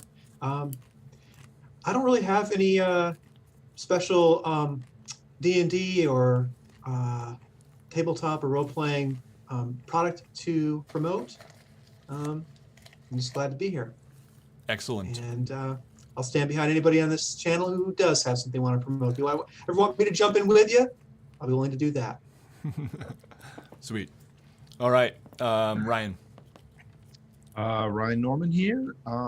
Like Alex, I don't really have anything specific to plug. I do paint minis and other various things. I don't have any, unfortunately, online way to show any of that off, but I am working on that when I have time, which is almost never. But I am also happy to be here, having a blast. Nice. And lastly, Fizwick. Will. I am Will, and I obviously play Fizwick. I just started the Darksea Workshop, a little small Etsy shop making jewelry that looks like it's got little mountains and stuff in it, and I do some D&D jewelry, like with dice. You saw a lot of it glows, and yeah, it's fun stuff. And I got a YouTube. You can go on my Instagram and see links to all those things, or the Facebook. Yeah. Yeah, and there's a link to that down in the video description too. And there's even a coupon code for 10% off if you use the code WASD20 on its Etsy store. So You can help high two quality people stuff. at once. Me and Nick. That coupon code's missing a 0, right? Oh, this is a WASD2. Oh, you mean 100% off. Ah, 100% gotcha. off. Ah. Joker. All right, so you guys saw some pictures of that stuff too during the break. I had some little ads going for that beautiful stuff. So anyway. Also, I do have something very, very pretty that I have from Hero Forge. So I too am also sponsored by Hero Forge, and I actually have been gifted some very, very cool minis. So for those of you who wanted to check out what the actual color minis look like, this is my character from Sunday's game. Hang on. That's awesome. Come on, here. Focus. Focus. Okay. Hey, Michael, can you put your hand like right behind it so that your camera will focus on it? There we go. That did it. Yeah, yeah. Beauty. Oh, we got your knuckles. It's there you go. It's coming into focus. There you go. That looks good. Yeah. Yep, that's awesome. Yes. And That is that is one of those these minis, and they're actually so pretty. Like, you like in terms of like just the quality of the minis that they come out as is absolutely just phenomenal. Oh, there it goes. yeah, that's beautiful. Technology that they use to color those is pretty Oh yeah, insane. I can't figure it out for the life of me. I can't figure out how they get them looking so amazing. But Yeah. yes, no, they're incredible. Yep, and I will Well actually worth have a the money. video coming out this coming Friday, most likely, showing off Hero Forge in more detail. I've got a bunch of color minis. They've sent me one of the boxes, actually. I haven't even opened yet because I'm just waiting to do it when I can turn on a camera and all that stuff. So, yeah, I'm super excited to open up this package. So they've got some great stuff. And anyway, so on WASD 20 this Friday, check out the vid coming. Yeah, thanks for showing those two, Michael. Those are awesome. All right. So yes, thank you to Hero Forge for sponsoring. Check them out, heroforge.com. And now the battle commences. So where last we left off here, this polar bear had just been freed by Michael's Chaos Bolt, by Nikos' Chaos Bolt. It seems to be bearing down toward this goblin here.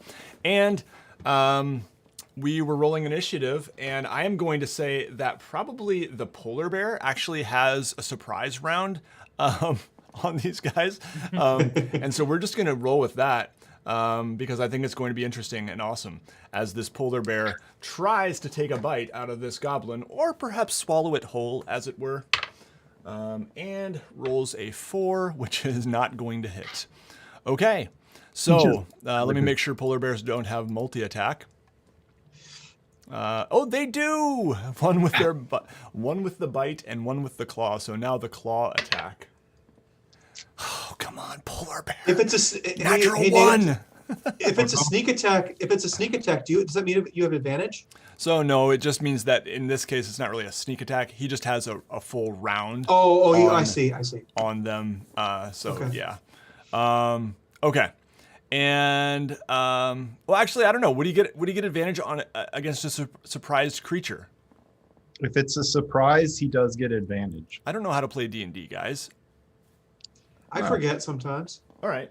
So we're gonna go with that. And so the first attack, the bite, missed because he rolled twice. And now I'll roll 2 more for the claw attack. And yes, the claw attack does hit. So you see this polar bear just swipe at this goblin, and it sends it flying a little bit, just right over here. And the goblin is laying prone. All right. Next up, we actually have Clay's turn. All right. Clay's on his knees still, and he sees everything that's going on, and under his breath, he goes, Nikos, what in the 7? And then he just grabs both of his axes off the axe beak and stands up and runs to stand behind, or I guess next to, I can't see who's on the right-hand side facing the wagon. Yeah, so I can zoom in a little bit here. This is Nikos, and then this is Fizwick here. I'm going to stand next to Nikos. Okay, and you can actually move your token there, Ryan, I think. Yeah. I'm going to stand here-ish. Yep, excellent. And I'm going to, I think I'm going to hold my action, my attack action, if I may. If none of the goblins attack us, if they go after the polar bear, I'm going to stand my ground. If they do, whichever one kind of comes closest to me, I'll attack. Okay, so you're going to hold your action to attack any that come within melee range. Yep. Perfect. All right. Next up, we have Fizwick. I want to. I'm new to the rogue class, so I want to see if I can use my cunning action to get a bonus action, and I want to dash towards my owl beak and mount it. Mm-hmm. Your axe beak, yep. So Yeah. you can use your bonus action, yes, to dash and move over to your axe beak. And can I do anything else? And then you still have your move and your action. That was your bonus action. Okay, so I want to. Am I mounted? You are. Okay, I want to light a torch. Mm-hmm. That will be your action. Uh-huh. And anything else you'd like to do? Would you like to move back into the fray, or no? Just stay where you are. I would like to run around the outskirts in hopes to eventually skirt around to the polar bear that is still stuck to the cart. Mm-hmm. Let me find out what the movement speed of an Axbeak is. I'm assuming it's probably going to be a little greater than a humanoid here, but let's check. Speed 50 feet. Yes. So, okay. So Fizwick, you can go ahead and move your token where you would like to. That would be 10 squares. You have. Can I do it diagonal? Or Yeah, wait, so usually what I do is like every other is diagonal, but technically I think 5e doesn't kind of plays it loose with that. I think that was 10. Okay. Yeah. So, and I'll move your axe beak here with you just to. Okay. So you are down there, and I guess for the viewers here, there we go. Okay. Very good. So that is your turn. Anything else? I think that's your move, action, and bonus action. Yeah, that's it. Okay. Very good. Next up, we have Gruckvar. Okay. I am going to, first of all, my weapon is like on the side of the axe beak. Can I retrieve that as like a free action? Yes. Okay. So I've now got my Wormhammer back, and I take my amulet and I cast Bless on Nikos and Fizwick and Clay. And what that does is that whenever a target makes an attack roll, or whenever one of those characters makes an attack roll or a saving throw, the target can roll a d4 and add the number rolled to the attack roll or the saving throw. Okay, so you guys remember that. And I'd also like to move, let's say, 10 feet closer to the nearest goblin. Mm-hmm. All right, so yeah, you can go ahead and move your token where you want to be.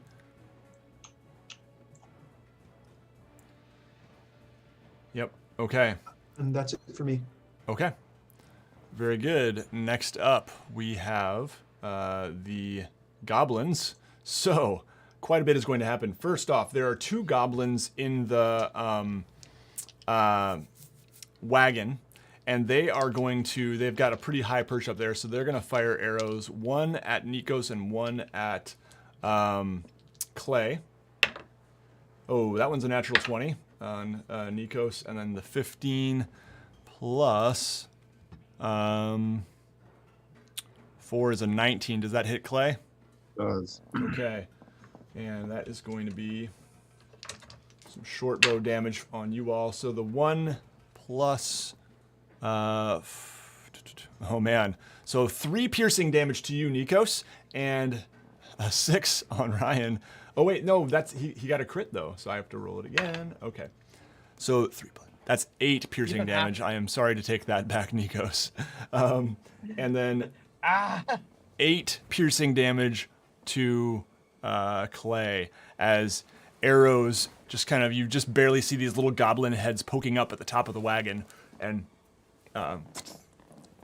firing arrows at you.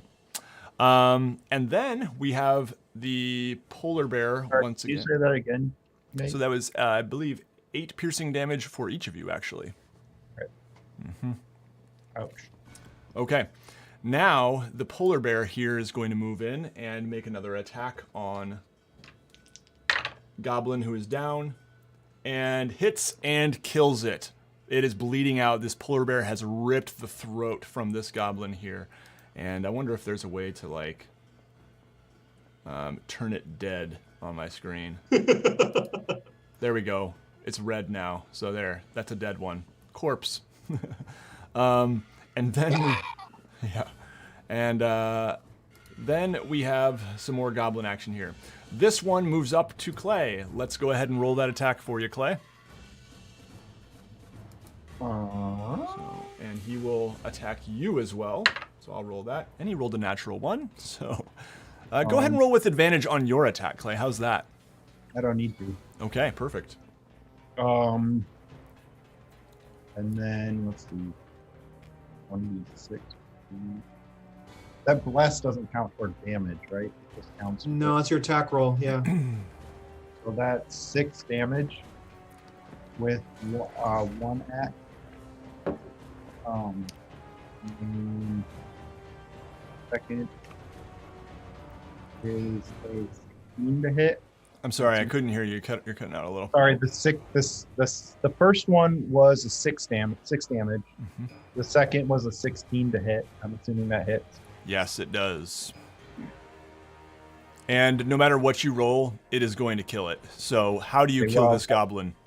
He has 1 hit 9. point left. Yeah, it's just an uppercut with the second axe just right through the face.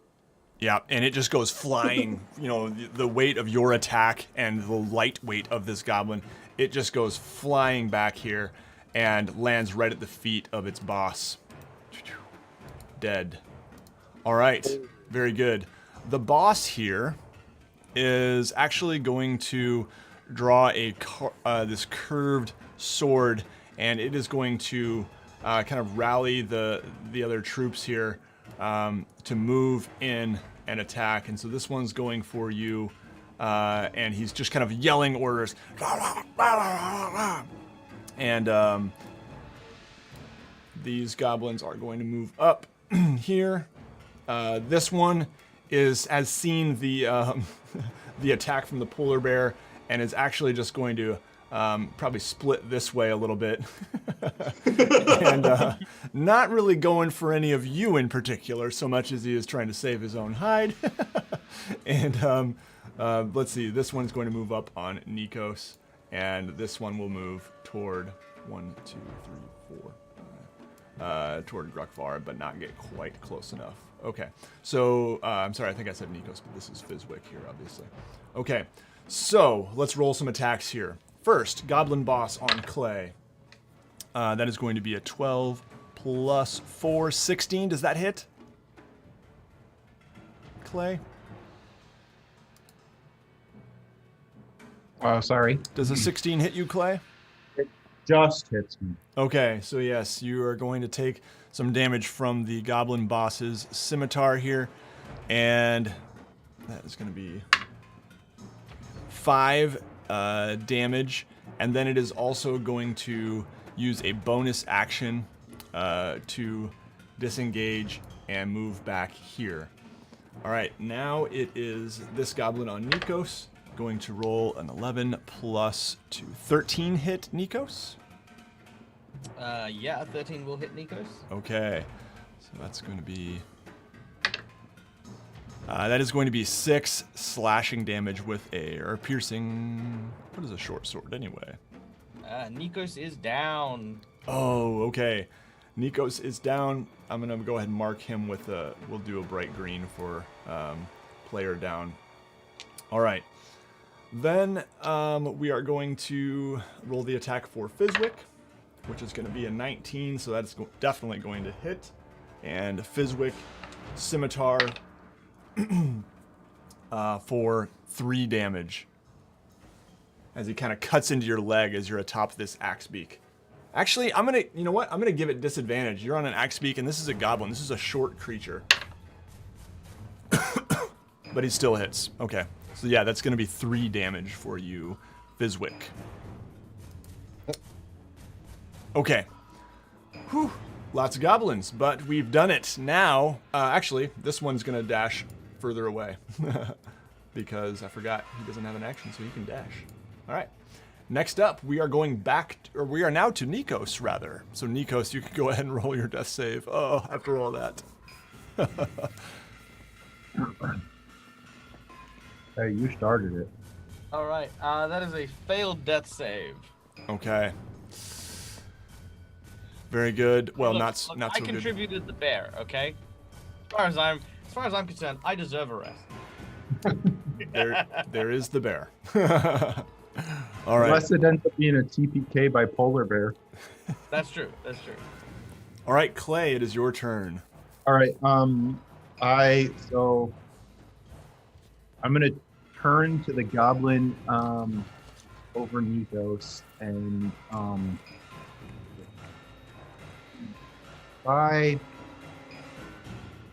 but would the boss goblin be considered like behind full cover where he is? No, I would say no. The sled is pretty low too. It's not a real high thing. So I'm going to actually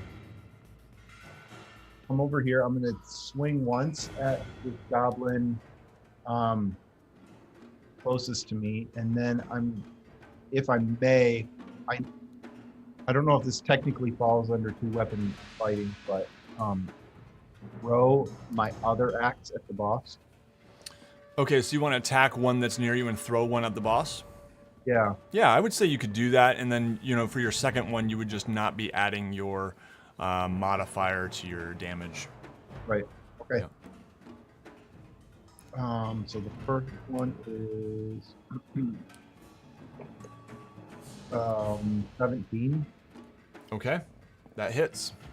And roll your damage. And 8. Okay, 8 damage will take it out. So yeah, you just kind of, I imagine, kind of backhand this thing, and it just slams it right into the sled, and it's just bleeding all over the sled. All right, the second one is 3. I'm not even gonna waste my bless on that. So, yeah, I just threw my axe into the snow somewhere. Okay, yeah. So the goblin just kind of dodges out of the way as it whizzes by pretty wide. And good. Anything else you would like to do? You could move. Actually, you have a little bit of movement left. Yeah, actually. Also, can I jump in there, Ryan, and say that when you're blessed, you don't have a limited amount of blessing. You can use the bless anytime you want, because I'm casting with concentration the whole time. Oh, okay. It still wouldn't have mattered because most. Right.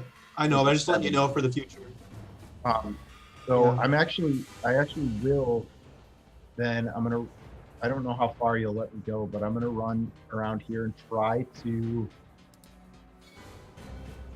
Actually, nope, I lied. I'm gonna run this way and try to intercept this stub. Yeah, definitely you can do that. All right, very good. Then it is Fizwick's turn. So Fizwick, you have just been attacked by this goblin, and short sword has sliced your leg a little bit. You're on top of the axe beak. What would you like to do? Fizwick is very shocked that the goblin came after him while he was mounted on his axe beak. He's very taken back, but he wants to continue pressing forward and dash towards the other polar bear. Okay, I'm gonna let the goblin roll an opportunity attack on you, but it will be at disadvantage. Do you still want to do that? Disadvantage because you're on top of the axe beak. Well, can I? Oh, well, if I say I want to attack him instead, do I get an advantage? I'm gonna have you make him an animal handling check, and perhaps you would get advantage. You know what? I'm gonna say actually no, because again, just the height difference. It's actually probably not gonna give you much of an advantage with just your rapier. But there's no speed. I don't have any momentum or anything going, or. I mean, you've got some for sure, but it's already kind of launched itself at you, and it's kind of like your momentum is maybe being carried past it a little bit. Games lie. The video games, the mounted combat, you always hit them harder. I don't get it. So, okay. I guess. So my choice is either stand here and get hit, or. Or you could attack it, or you could. I mean, if you choose to keep moving, it has a disadvantage on its attack. Okay, I'm gonna keep moving. Okay, good. So I'm gonna roll at disadvantage for the goblin here. It got a 13 and a 4, so that we can go with the 4, and it does miss you as you coast past it. So you can go ahead and move your token, and I'll move the axe beak to where to follow you. But you get 10 squares.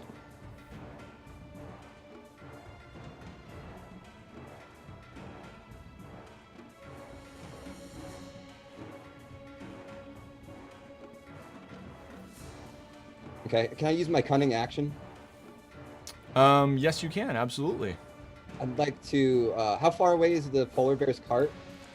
So it is 1, 2, 3, 4, 5, 6, 7, 8. So yeah, you could definitely move further. I'm gonna go ahead and apply the axe beak's speed to your cunning action too as a rogue. So yeah, you could get to the cart if you want to, and probably as far as right here, probably. I'd like to do that, and halfway through, I kind of want to toss my torch into the ground. To the ground? Yeah. Okay. Yep, so that's your move, your bonus action, and then your action to toss the torch. Where is the torch going to land? Behind the cart. Okay, so just right here-ish. Yeah. Okay, Ooh. sweet. So I'm gonna see if I can find something to represent a torch here. Perhaps there is a flame.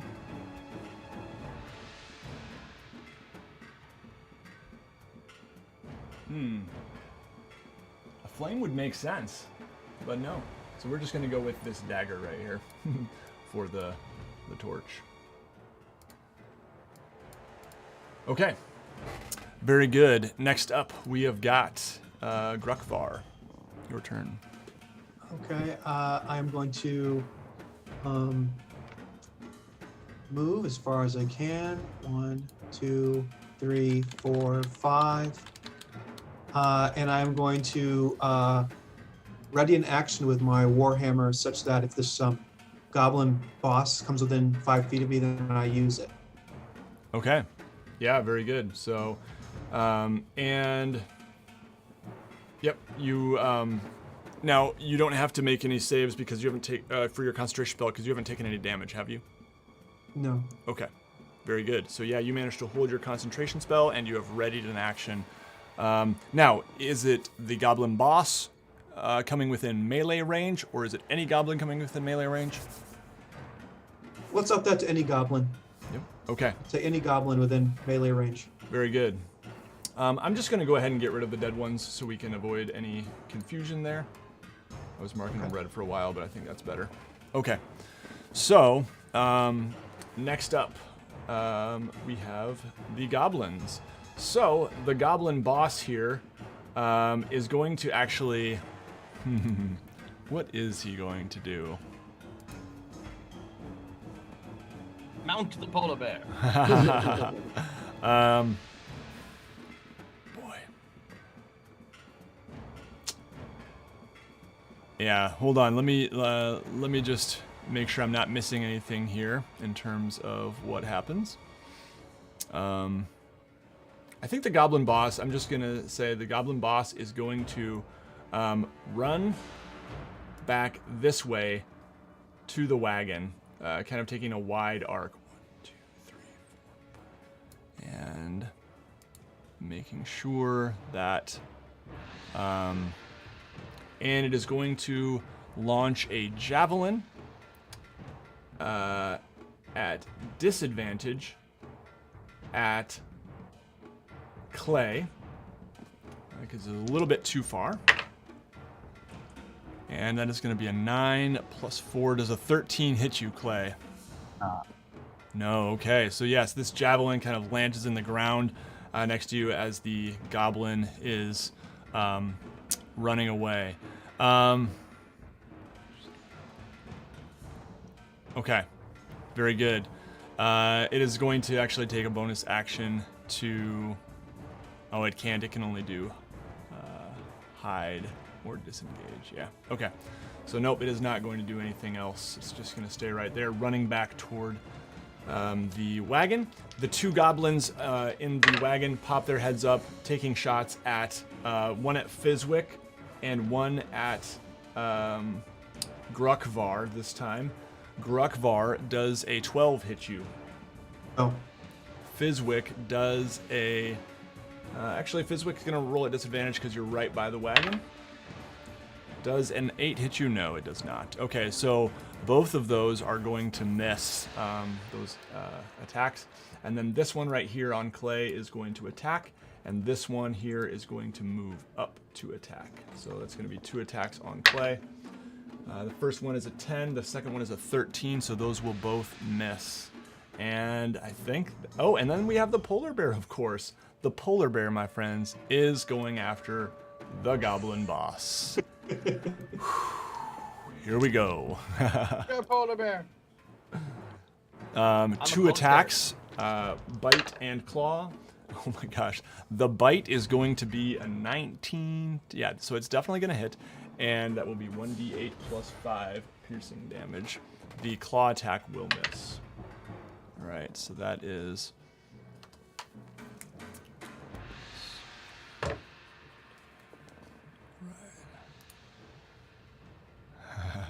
The goblin boss has been bit on the leg as it is running, blood oozing as it just is kind of reeling from this attack and scrambling toward the wagon. All right, next up it is Nikos, your turn. I bleed. I will remind everyone you did free the polar bear. I did. I will remind everyone I did feel the goal. Okay, so that one is a saving throw. So I have one fail, one successful save. That is all. All right, very good. Whew, intense. Next up, we have Clay's turn. Right. Oh, where did the javelin land? The javelin landed just right in front of you, right there. Okay. Can I pick that up as a free action? Yeah, sure. Then I'm gonna jab that at the goblin on my right, Okay. and use my axe with the goblin on my left. Okay, so the javelin is actually not a light weapon, so you wouldn't be able to do. It's a simple weapon. Lift it up. I'm sorry, you're cutting out a little bit. It's a simple weapon.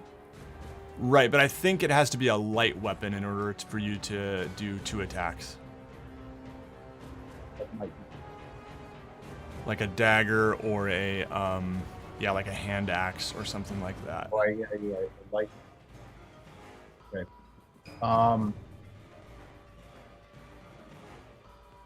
Then I will do. Then I will swing with my axe, the one on my left, and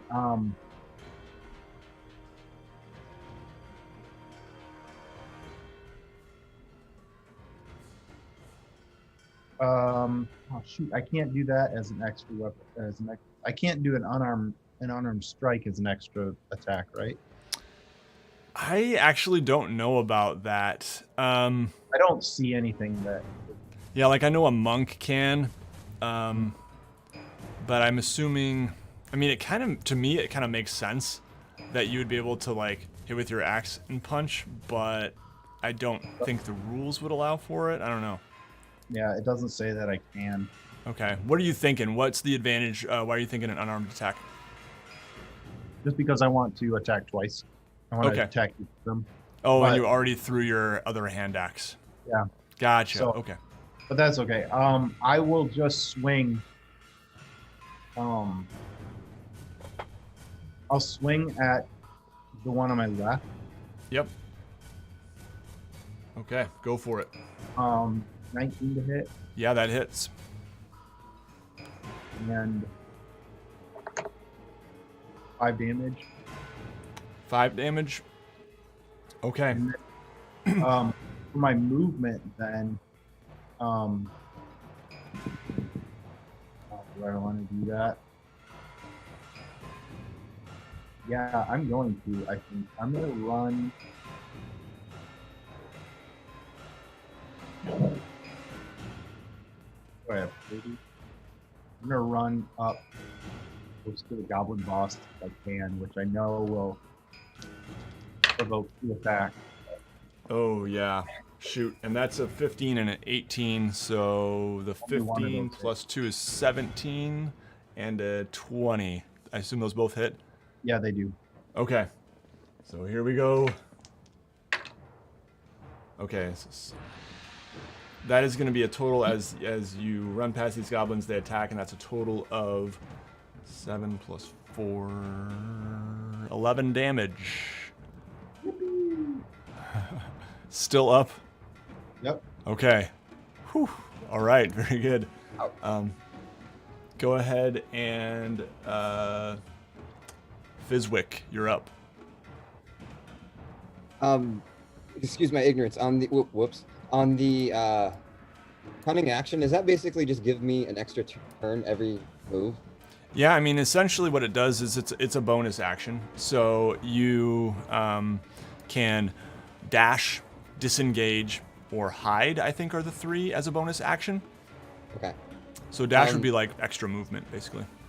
I want to try to jump onto the caravan thing, Yeah. and see if there's any way to calm down the polar bear and take reins of the vehicle. Okay. Yeah, absolutely. So I would say that you're able to pretty easily, it's built for goblins, move your token right there. I'm going to put now, you can see they've kind of been out of sight, but now you can see as they've been kind of dipping back behind the wall, the upper walls here. You do see 2 goblins up here with short bows. And I did not know they were in. I thought they're. Oh, yeah, and they're not gonna have an opportunity to attack on you or anything like that. But those are the ones that one of them did take a shot at you and missed earlier. But you managed to get up here. Do you still want to do that? if I did, how many actions would I have left? I would have.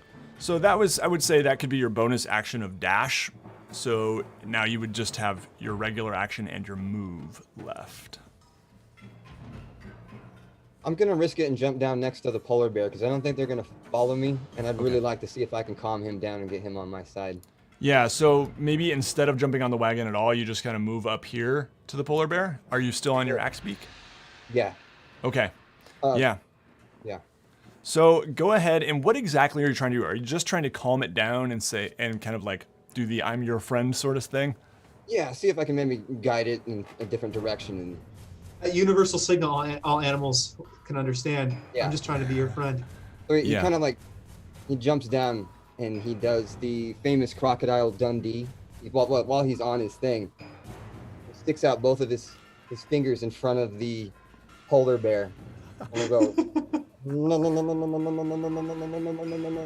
and then his index finger sticks out and he rubs it right down the muzzle, the nose of the polar bear. We'll see if you do. All right, go ahead And and then roll he sticks his bloody animal stump handling. out, rubs it right down. Animal handling. 19. Okay. Yeah, so, it maybe first, I would say you are dressed differently enough from these other goblins that it's not gonna, I thought about making a roll with disadvantage, but I think you're probably dressed differently. You're probably wearing more civilized Bryn Shander sort of clothing. You manage to kind of calm it down. Like it maybe snaps at you as soon as you come up, but then you kind of hold out your hand and it just kind of low growl, but kind of turns its head away from you a little bit, as if it's just kind of to show like it's not going to bite at you. Excellent. All right. Anything else you'd like to do? Can I get behind it? Yeah, sure. You can get behind it. Sure. So you are, yeah. Very good. Okay. So yeah, it's kind of facing off this way, as the picture shows here, and you are now behind it. Yep. Okay. Very good. Interesting. Been planning that all day. Yeah. Let's go with Grukvar. You're up. Okay. I want to move up to Nikos and have you had a successful saving throw, a death saving throw, Nikos? I've had one success so far. And one failure? Yeah. I want to do a medicine check to try and stabilize him. Is that possible? Absolutely. Yep. Okay.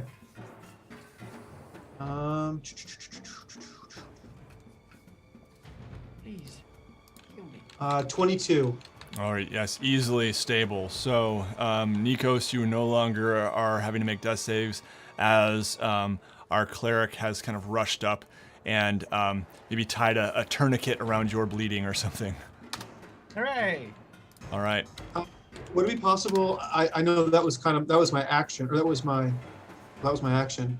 But is it possible for me to move him behind the sled, kind of like so the sled's in between him and these goblins?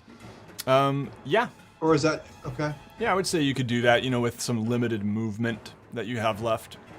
Okay. So go ahead and put him where you want. And Nikos, I'm sorry, Put him you just right have no there? control. Sorry. Okay. Nikos, were you smiling or frowning when I did that to you? I'm trying to gauge your opinion. Well, Nikos is unconscious still, but He was sleeping. He was sleeping soundly. Yeah. He is definitely feeling like he is. You feel a sense of anger as Nikos does not very much appreciate being dragged around like a throw rug. He'll wake up and wonder why all the snow was down his pants. He'll look at his shirt and he'll be like, "Huh, that wasn't too bad. Just the one injury." Turns around, his back is covered in snow and goblin shit. And All right. Cool. Very I'm good. Okay, now it is the goblins' turn. So the goblins are going to. One of them here will probably chase Clay. Let's see. Let me just make sure he was right here. So. Okay. Yep. So he will, and then 1, 2. Yep. Okay. Grukvar and Clay, and then we'll roll those 2 first, and then we'll see what else happens here. Okay. So that's going to be an 18 on Grukvar. So that's going to hit, and then on Clay it is going to be a 12, which I don't think hits you, does it, Clay? Okay, very good. So, Grukvar, you take 4. Well, hold on 1 second. Yeah. I had readied an action to swing an axe. So does that engage before or after this event? So unfortunately, that was the last round. So there was. Okay. Yeah. So this Okay. round you So already that's gone. All right, I gotcha. Yep. Okay. I don't. And did I miss that? Did any goblins move within melee range? I don't think they did. They stayed on Clay. No, they last didn't. turn. They didn't. Okay. They didn't. They stayed pretty close to Clay. Yeah. Okay. So, yeah. So this is going to be 4 damage to you, and then we have the 2. Now then we have the goblin boss here, who is going to keep running to try to clamber up onto here. It's going to provoke an opportunity attack from the polar bear. You know what? Let's just do this. We'll just keep it simple here. The polar bear does its 2 attacks. Before the goblin boss, except I dropped my d20. There we go. Okay. Everybody All right. wins. So what's that? That everybody wins. The bite attack will hit. Let me see here if the claw attack will hit. What's that? Yeah, that's gonna. Nope, it won't. Okay. So the bite attack will hit. That's gonna be.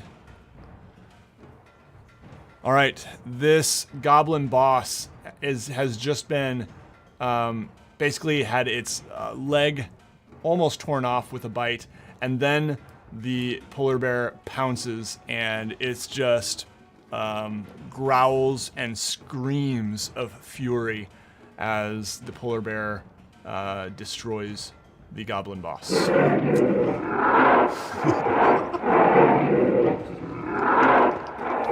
Talk with your mouth full. And there we have 2 arrows being loosed. 1 at Clay, and that is going to be a 5+. Now that's going to miss. And 1 at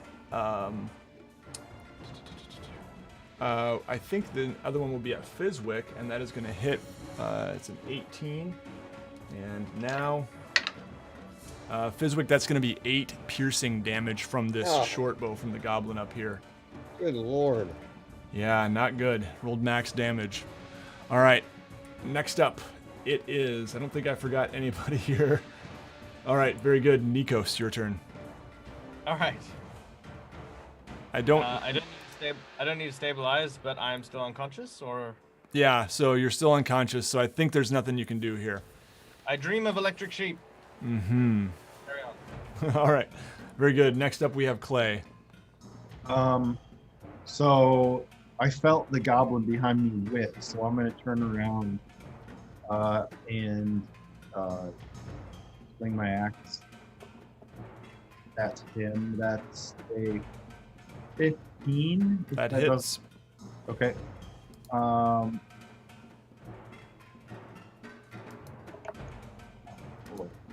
4 damage. Okay, and was this the one you hit previously? I don't remember which one. Should we just go with yes? Sure. Yes. Okay, this goblin is dead. Okay. I think that is the one you hit previously. So yeah, you just turn as it misses. You deftly avoid it and just slice up right under its chin with your hand axe. And now you have a move left if you would like. Yeah, and seeing what the polar bear just did kind of ruined my plan. So I'm going to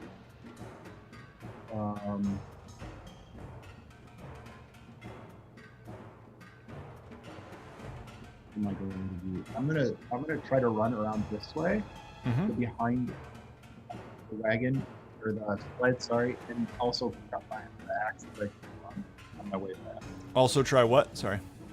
Pick up my axe that I threw at the goblin boss Okay. last time. Yep. You are able to do so. Okay. Excellent. All right. Next up, Fizwick. Fizwick wants to have stuff a little bit of rations. Feed the bear, give him a little treat, and he scratches him on the ear, and he tries to jump up on top of him.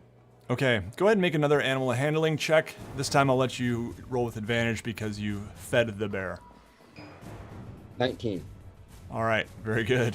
You mount the polar bear. It is still harnessed to the wagon. And I'd like to quickly get it to surge forward to see if maybe I can shake the two off and get them to maybe fall on their face or something. Okay. Yeah, I'll say, I'll say you have enough action left to do that.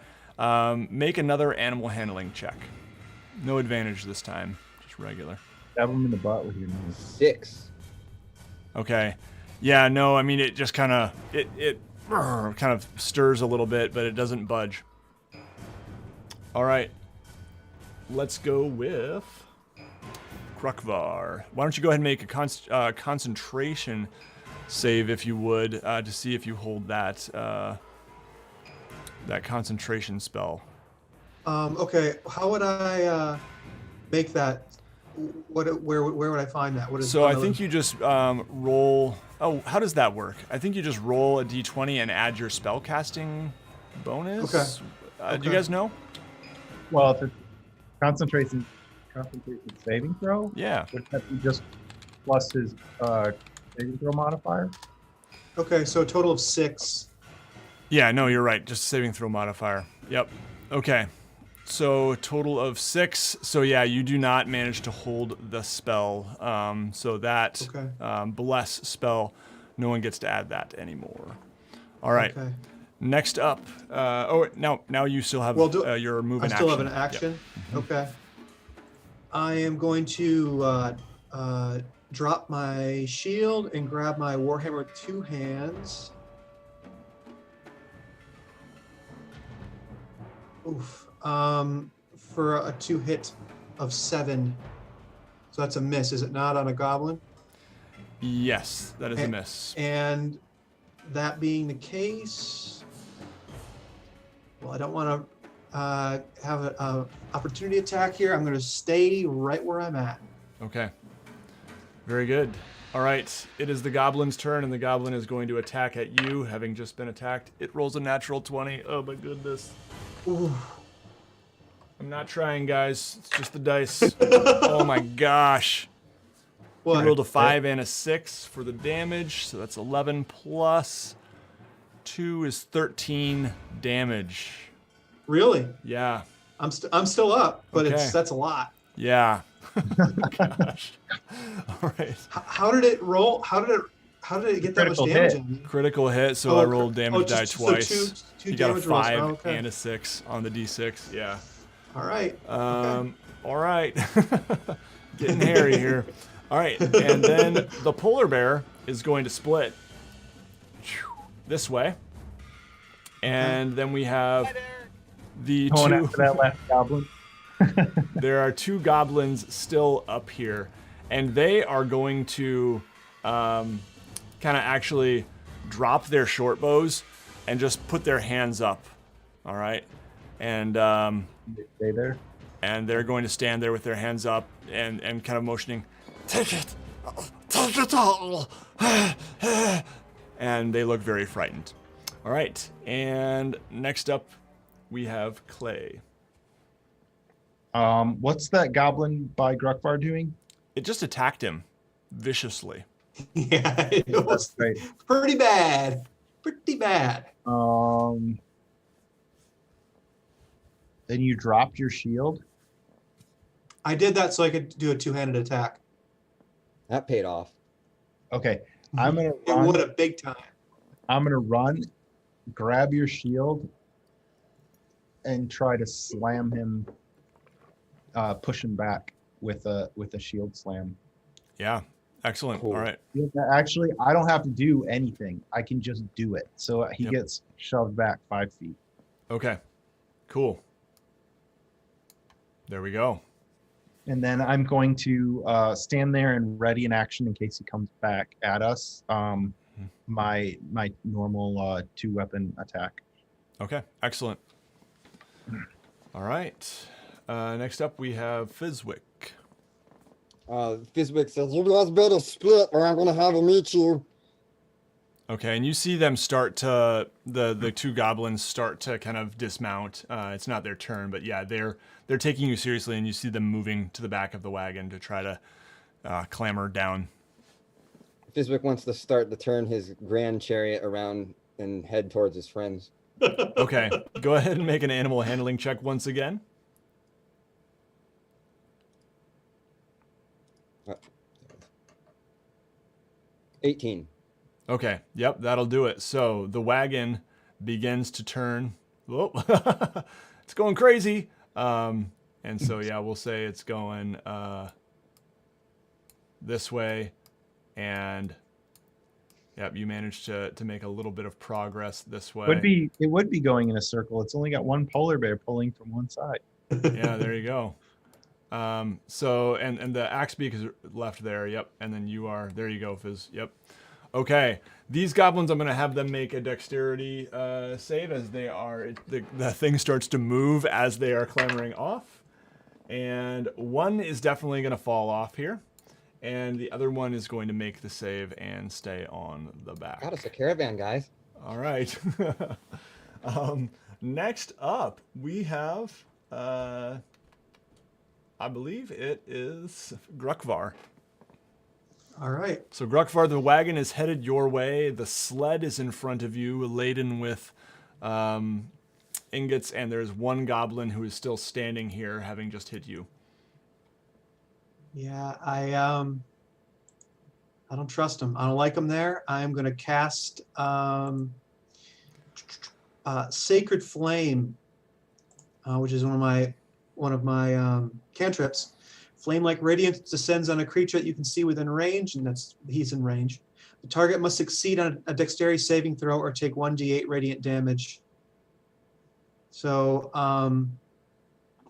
I make a spell attack. I mean, I'm a little confused myself what I'm supposed to do here. Sorry, did it say make a spell attack, or does he have to make a? No, well, it's not. It's not ranged. It's just he has to make a dexterity. That goblin Okay, has to make a there we dexterity go. saving Yep. throw. Okay, Yeah, that's what he rolled a natural 20. I gotta get rid of this die, guys. I'm sorry. So he makes the save. Does he take half damage or anything? He does like a backflip. He takes no damage. He takes Yeah. no damage. He lands and goes,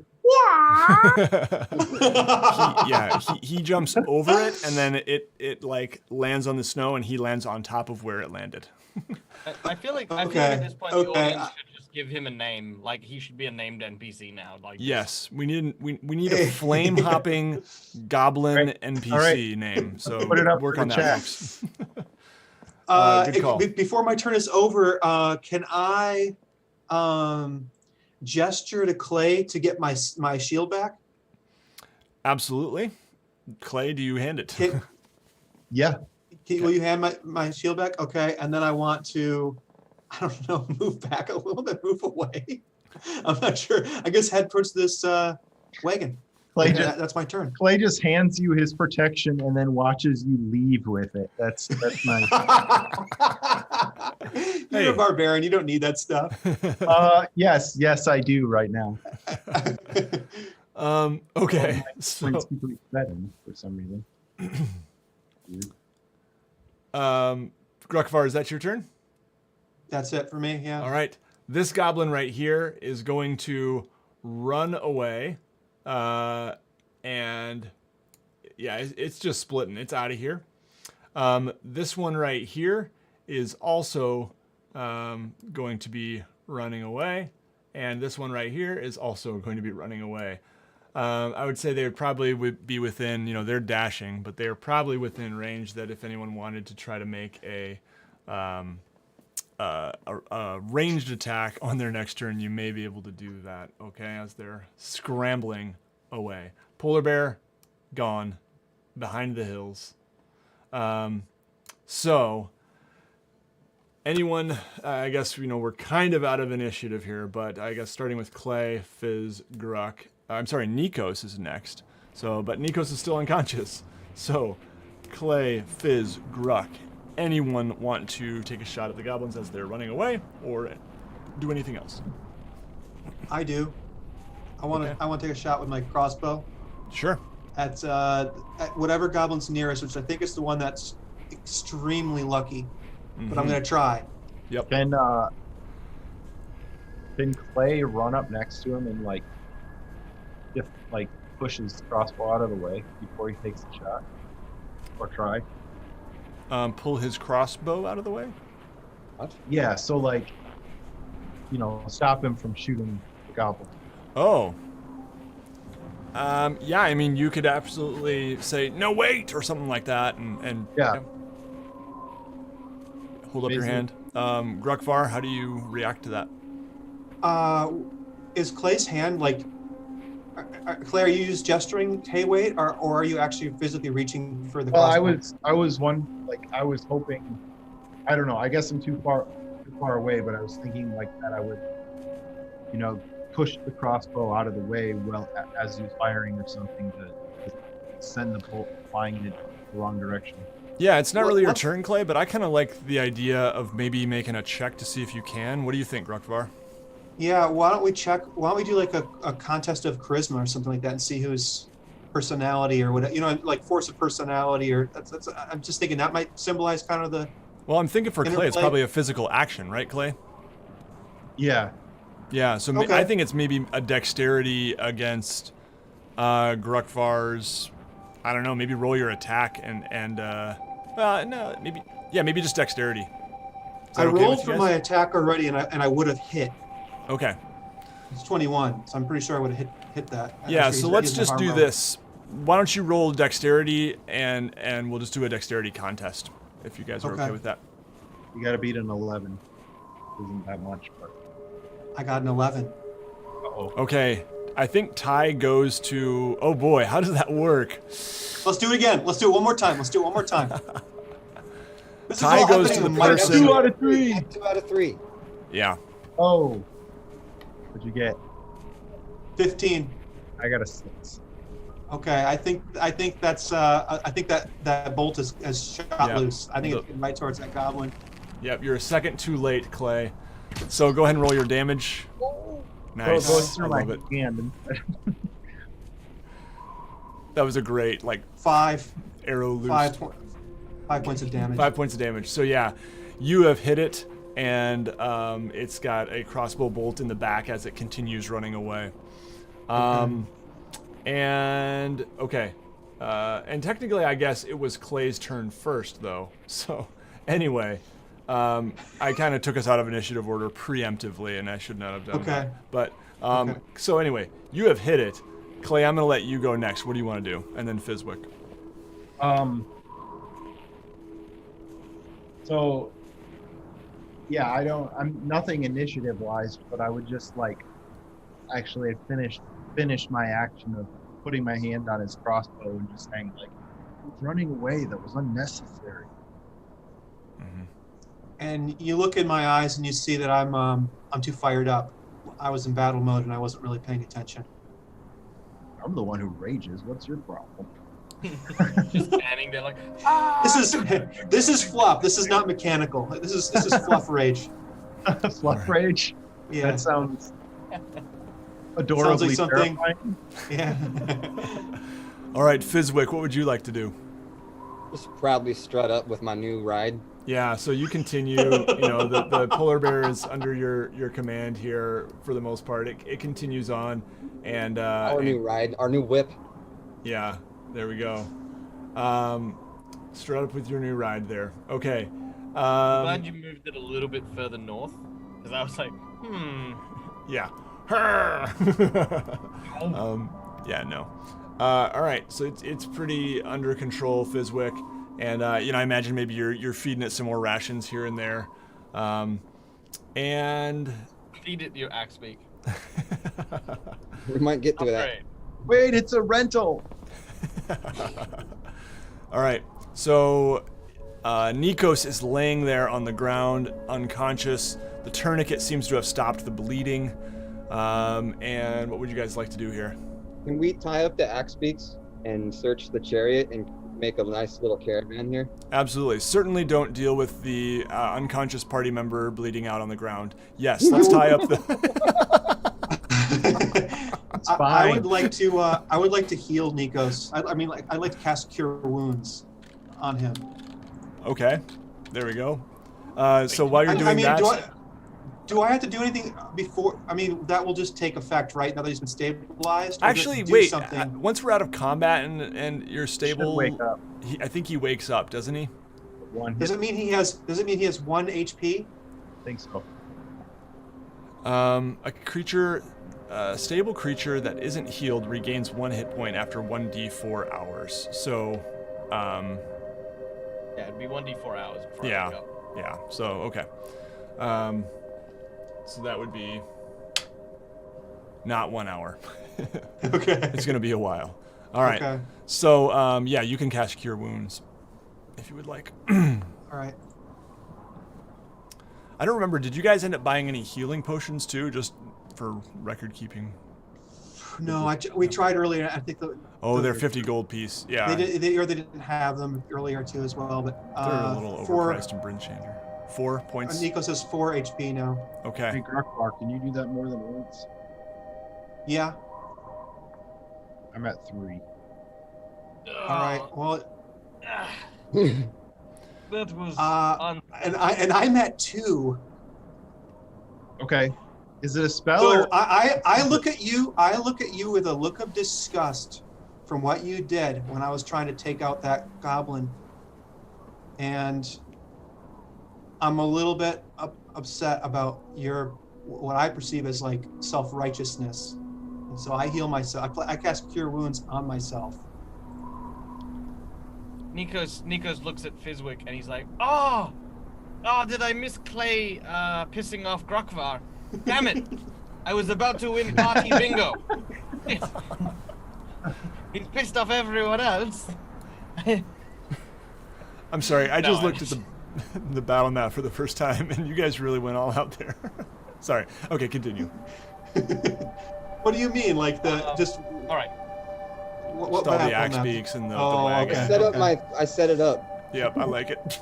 Sorry, I interrupted a moment there. Grakvar looks over at Clay and says, after you see some like spark, you see some like kind of effervescent sparkles zipping around, and he looks a little bit more refreshed, and he looks over at Clay and he says, sorry, all out. Fizwick ran back and he's trying to see if he can find any medical supplies or anything. Yeah, I mean, you guys have some stuff in your, bandages, I would imagine, and stuff like that, but nothing major. The goblins don't seem to really have anything in terms of medical supplies that you can find in the wagon. Yeah, so I'll just go ahead and tell you guys real quick. The wagon itself, in terms of the goods you can find here, the sled is there, full of iron ingots. It weighs about 900 pounds between the sled and all the ingots. Okay, just a second here.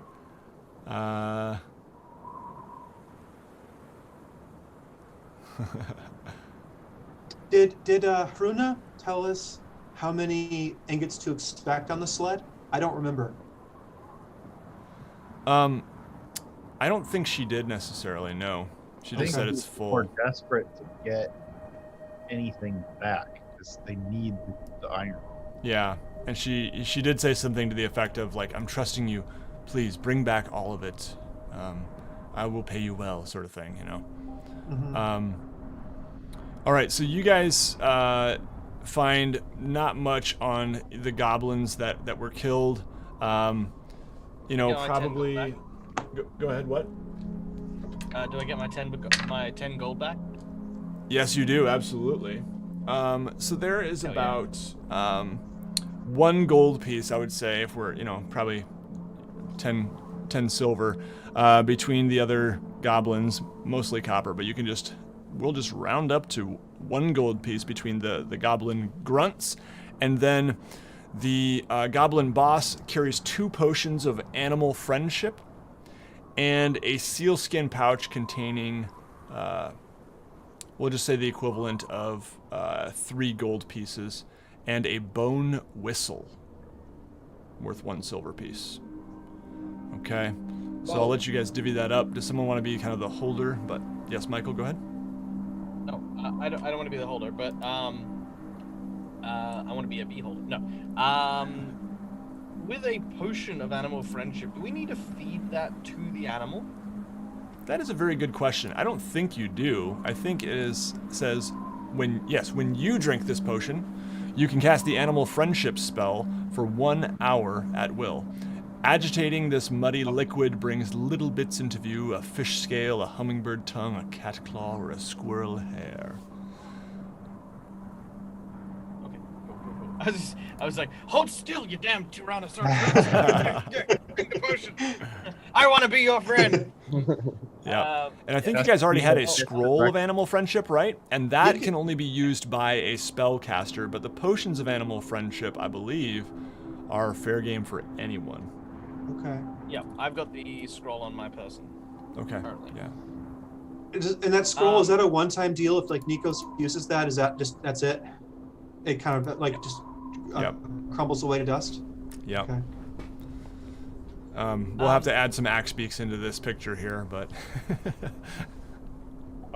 Yeah, I was gonna say, if we're now, I'm assuming Fizwick is not going to want to ever go anywhere without your royal chariot. You propose not to? No, I'm just saying, if we're gonna take it with us, we're gonna have to figure out how to get a polar bear to cooperate with 4 axe beaks and pull 900 pounds worth of iron plus our 4 bodies. We got a lot of animal friendship here. I think we can figure something out. Yeah, we got potions, scrolls, me. Nobody asked you, He's Gruckbar. already under control. I mean, it is calmed down for now.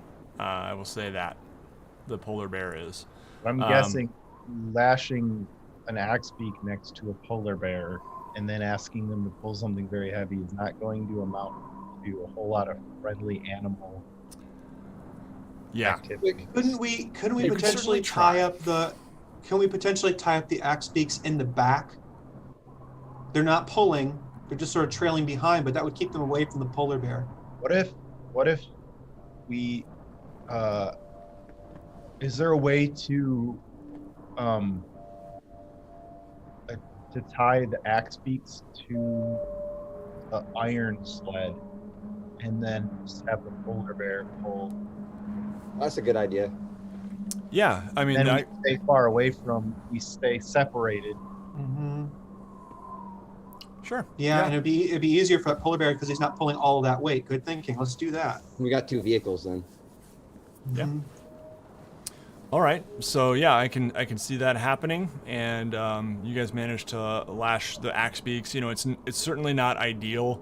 It's kind of, pulling them down. They're having a little bit of trouble with the sled, but it works well enough, we'll say.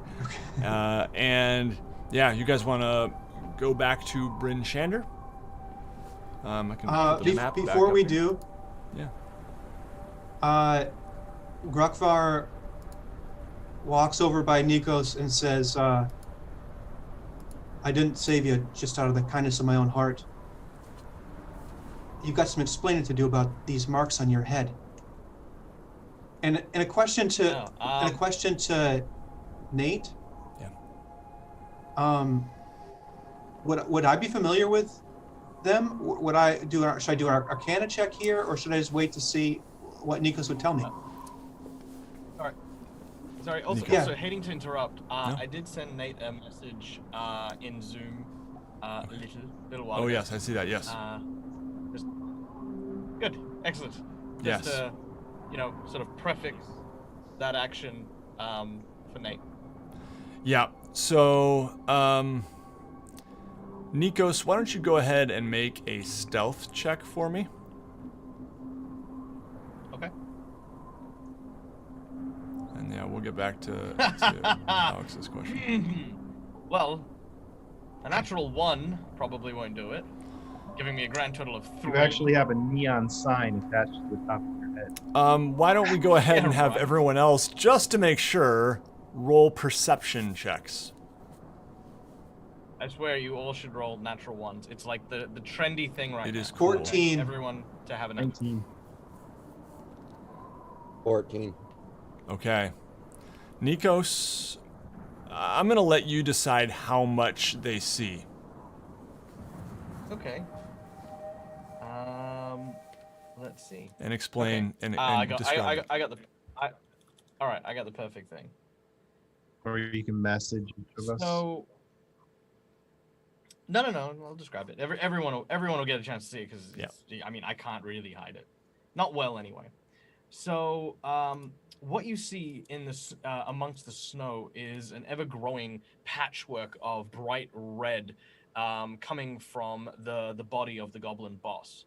Standing slumped over the corpse of the goblin boss is Nico, whose hood has been pulled back and does indeed reveal the series of marks tattooed on his head. You can't see clearly from the angle that you're in what exactly is going on, but Nikos is definitely examining or manipulating the body. As you get closer, you hear the sound of bone crunching, something slicing, and as you angle in off to the side, you can see that Nikos has thrown the scarf that covers his mouth to one side. And where his chin would be is a slit that cuts down through his jawline and is separated openly, and reveals this open maw with a long, large, prehensiled tongue that is blue and purple in color, with thick varicose veins going through it. It is pretty much rummaging, I think is the best way to describe it, through the opened skull of the goblin that Nikos currently has in his grasp. The body twitching every so often involuntarily as you see this. Fizwick is freaking out. In another dimension, he might mention a movie called Predator. And he would have a really appropriate line, but he's not going to drop the F-bomb on there. But Fizwick is just freaking out. I'm trying to decide what Clay would do. While you're trying to decide, I'll just show, just for the sake of our viewers here, in case you don't know the Red Wizards of Thay, here is an example of one, and just, in terms of the markings on the head, obviously, Nikos would not be decked out in all this finery and has a bit of a different look to him in some ways. Are the Wizards of Not in the finery anymore. Are the Wizards of Thay well enough known that we would all just recognize? I mean, Nico's mouth is another situation, but the tattoos, would we recognize that, or was this something that we'd need some sort of arcana knowledge to understand? Yeah, I don't know. Michael, what do you think? You probably know more about it than me, to be honest with you. Do you think... Okay, so Gruckval would absolutely know. As someone who comes from a race of people who are also slavers, the Red Wizards and the Duragar have a long-standing relationship of slave trade that is well known.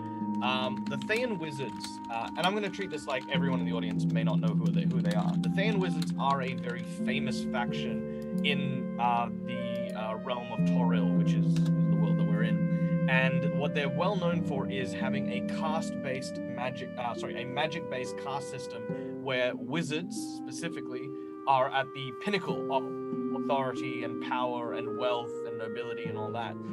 Specifically, of those wizards are those who are of somewhat worthy or highly magical blood while still retaining relative human ancestry. These are known as the Red Wizards, identified by their bald heads and tattoos.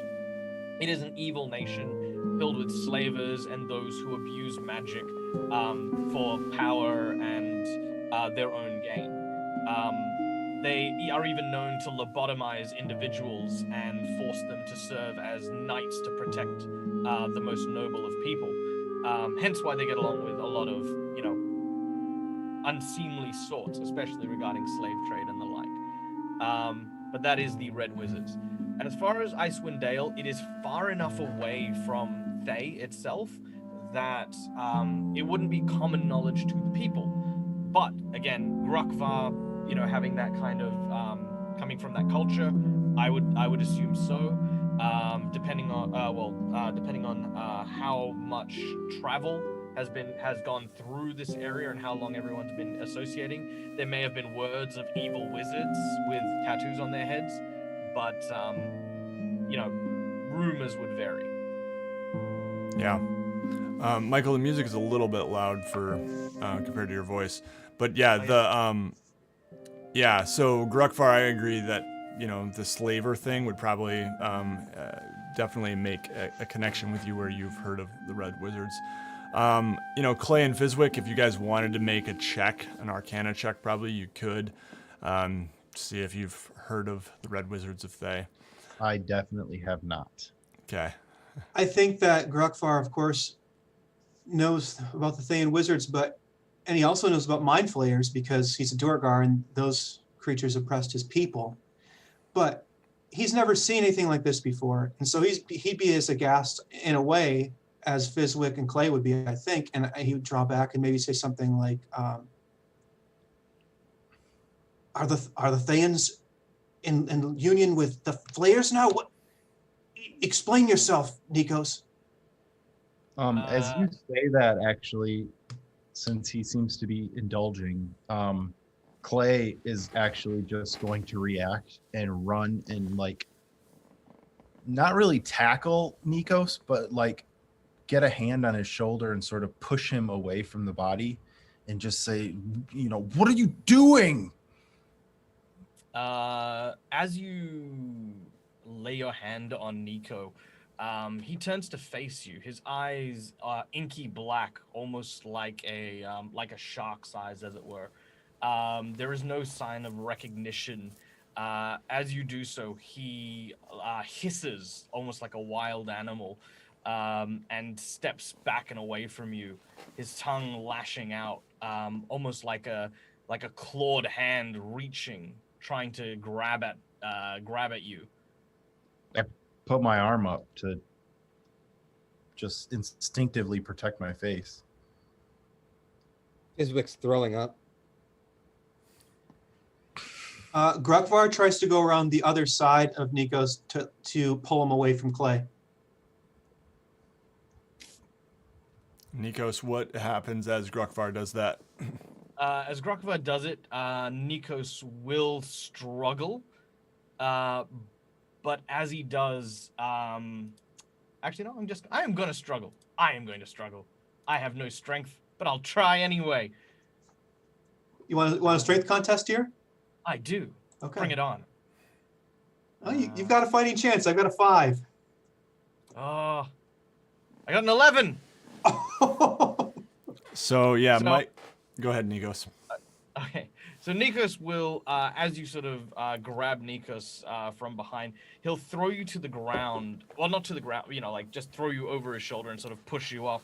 And as he does, he will try to lunge at you and bite your face. But then as he does, he'll stop for a moment and his eyes will have this almost like ink draining from like a glass. His eyes return to kind of being normal, and his tongue begins to recoil and retract. His chin reattaches, and sort of the seam is all that remains, tattooed to kind of conceal it a bit. As he sort of regains himself, he looks around. He sees Fizwick, and he sees Clay, I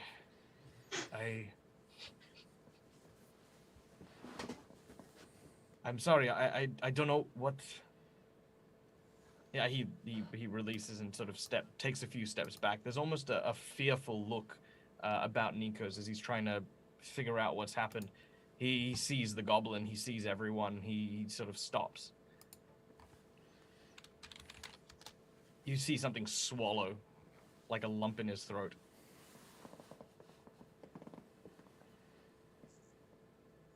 Who are you? I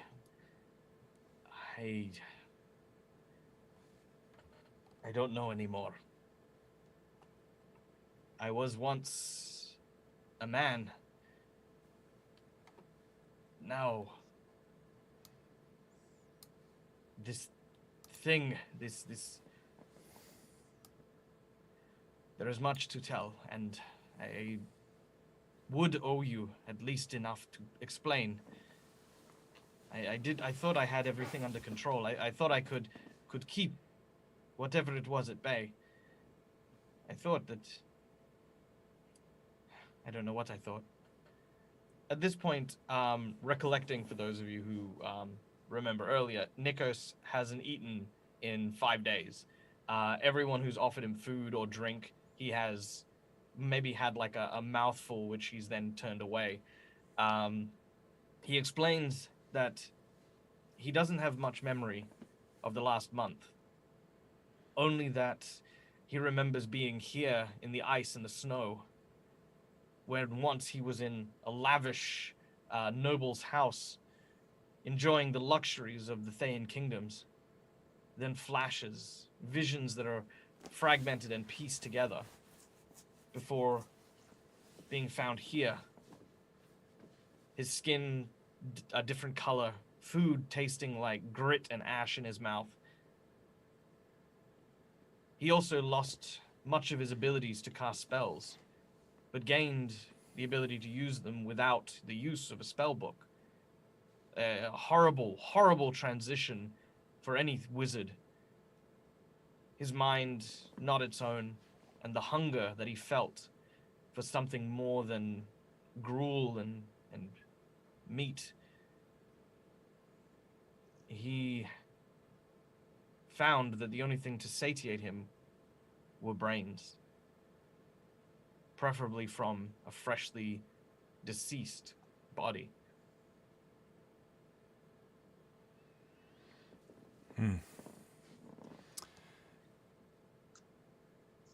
Clay finally lets his guard down and asks if we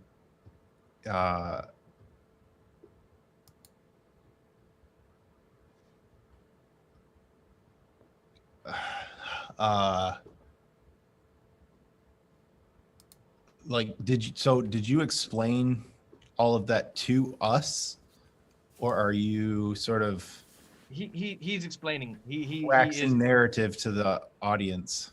Oh no, he is waxing narrative to you Okay. you guys. So Clay, I rolled to decide what I was going to do. Clay actually walks back over to the goblin boss body and grabs him by whatever cloth there is and lifts him up and brings him over to you and hands him to you and says, I trust we'll talk about this later, but we need to get going now. And then I just walk back to the sled and get ready to take our found goods back to town. Oh, look, Nikos, you can have seconds. What's that taste like, chicken? As he wipes the puke off of his mouth. If I had to say every species tastes different, I would say that goblin reminds me of coconut. Nikos looks at very, very, very surprised at Clay. In fact, this is probably the first act of, I guess, I wouldn't say selflessness, but like just an act of like concern, like for him. Like he could have just said, "Oh, we need to go," but to actually bring him this and say, it's okay, we'll talk later. I guess his feelings have sort of shifted a bit, and he kind of sees Clay through new eyes as he very squeamishly scrapes the little left, almost like, he's scraping the bowl of gruel out of the skull of this goblin before placing it into his mouth and swallowing hard before putting on his wraps and hood. And You don't have to getting do onto it the right in wagon. front of us. Gruckfar's. Wait, what? You don't have to do it right in front of us. Sorry. My apologies. So Gruckfar says that the Thayan wizards are clever, and I'm sure that they could spin quite a tale. I call you a friend, but I don't know that you are, so I ask you this. Will you at least do me the favor of staying at the front of the wagon where we can all see you on the ride back? This is not unreasonable. But rest assured, whatever this is, they had no hand in it. And I have every intention to find out who did and ensure that they suffer. I hope And you have he the will chance go- to prove that to us. He will go to the front of the wagon. He will sit next to Fizwick, who I imagine is driving. Did you want to pick up some more of those bodies and put them in the back? No, they would be useless to me. A But coconut you. goblin. Pop a straw in it for you, and you just sip on it as we're heading into town. Nikos turns to the side, not looks that away one. from Fizwick. He's trying very hard not to laugh. A little lime in that coconut. Fizwick So- takes the reins of the thing and gives it a good whack. Sure. So I imagine the polar bear pulling the wagon goes first. The polar bear kind of growls and is not super happy, but Fizwick and Nikos are riding there, and I imagine Gruckvar and Clay maybe tending to the axe beaks behind as they pulled the sled. Yes. Sure. Sure. Okay. And so you all make your way through the snow back in the direction of Bryn Shander, and leaving behind yet another scene of chaos and carnage here in the white snow, now stained blood red. And we will pick up there next time. That's where we'll end this session. Thank you so much, guys. That was some really cool moments there, some great combat, and yeah, the big reveal for Nikos was a lot of I won't say a lot of fun. Was really awesome as well. Was great. There we go. I want to thank everyone who has been watching this whole time, tuning in. Thanks so much for joining us. We had some great ideas for the goblin name, by the way, that I didn't get to shout out, but Baytal, Scott Regal, and Lance Pickett coming up with some good ones. Neo the Goblin. Hey, I like it. Skippy and Hotfoot. I don't know. I think I'm feeling Hotfoot. What do you guys think? Yeah. Hotfoot. Yeah. I don't know. Hotfoot. Skippy would be very unassuming. It's true. And next time we come across him, he's got like +1 flaming boots, so he kicks people. It's kind of like Tim, the killer rabbit. Yeah. Mm. All right. Well, thanks so much, everybody. Hey, just a reminder that patrons of WASD 20 get access to campaign diaries where I reflect on each session. So I'll be doing that sometime in the next week. So patrons at the quest giver level and higher. Usually those are about 25-minute videos where I just kind of talk about here's how things went, here's what I thought went well, here's kind of where I can improve and being a reflective dungeon master. And there's also weekly live map drawing streams. Make sure you check out these guys' stuff down in the video description. There are some links. And yeah, I want to thank you guys so much for being great players, and thanks everyone for tuning in. Bye. Bye, everybody. Bye. See ya. See you next time. Toodaloo.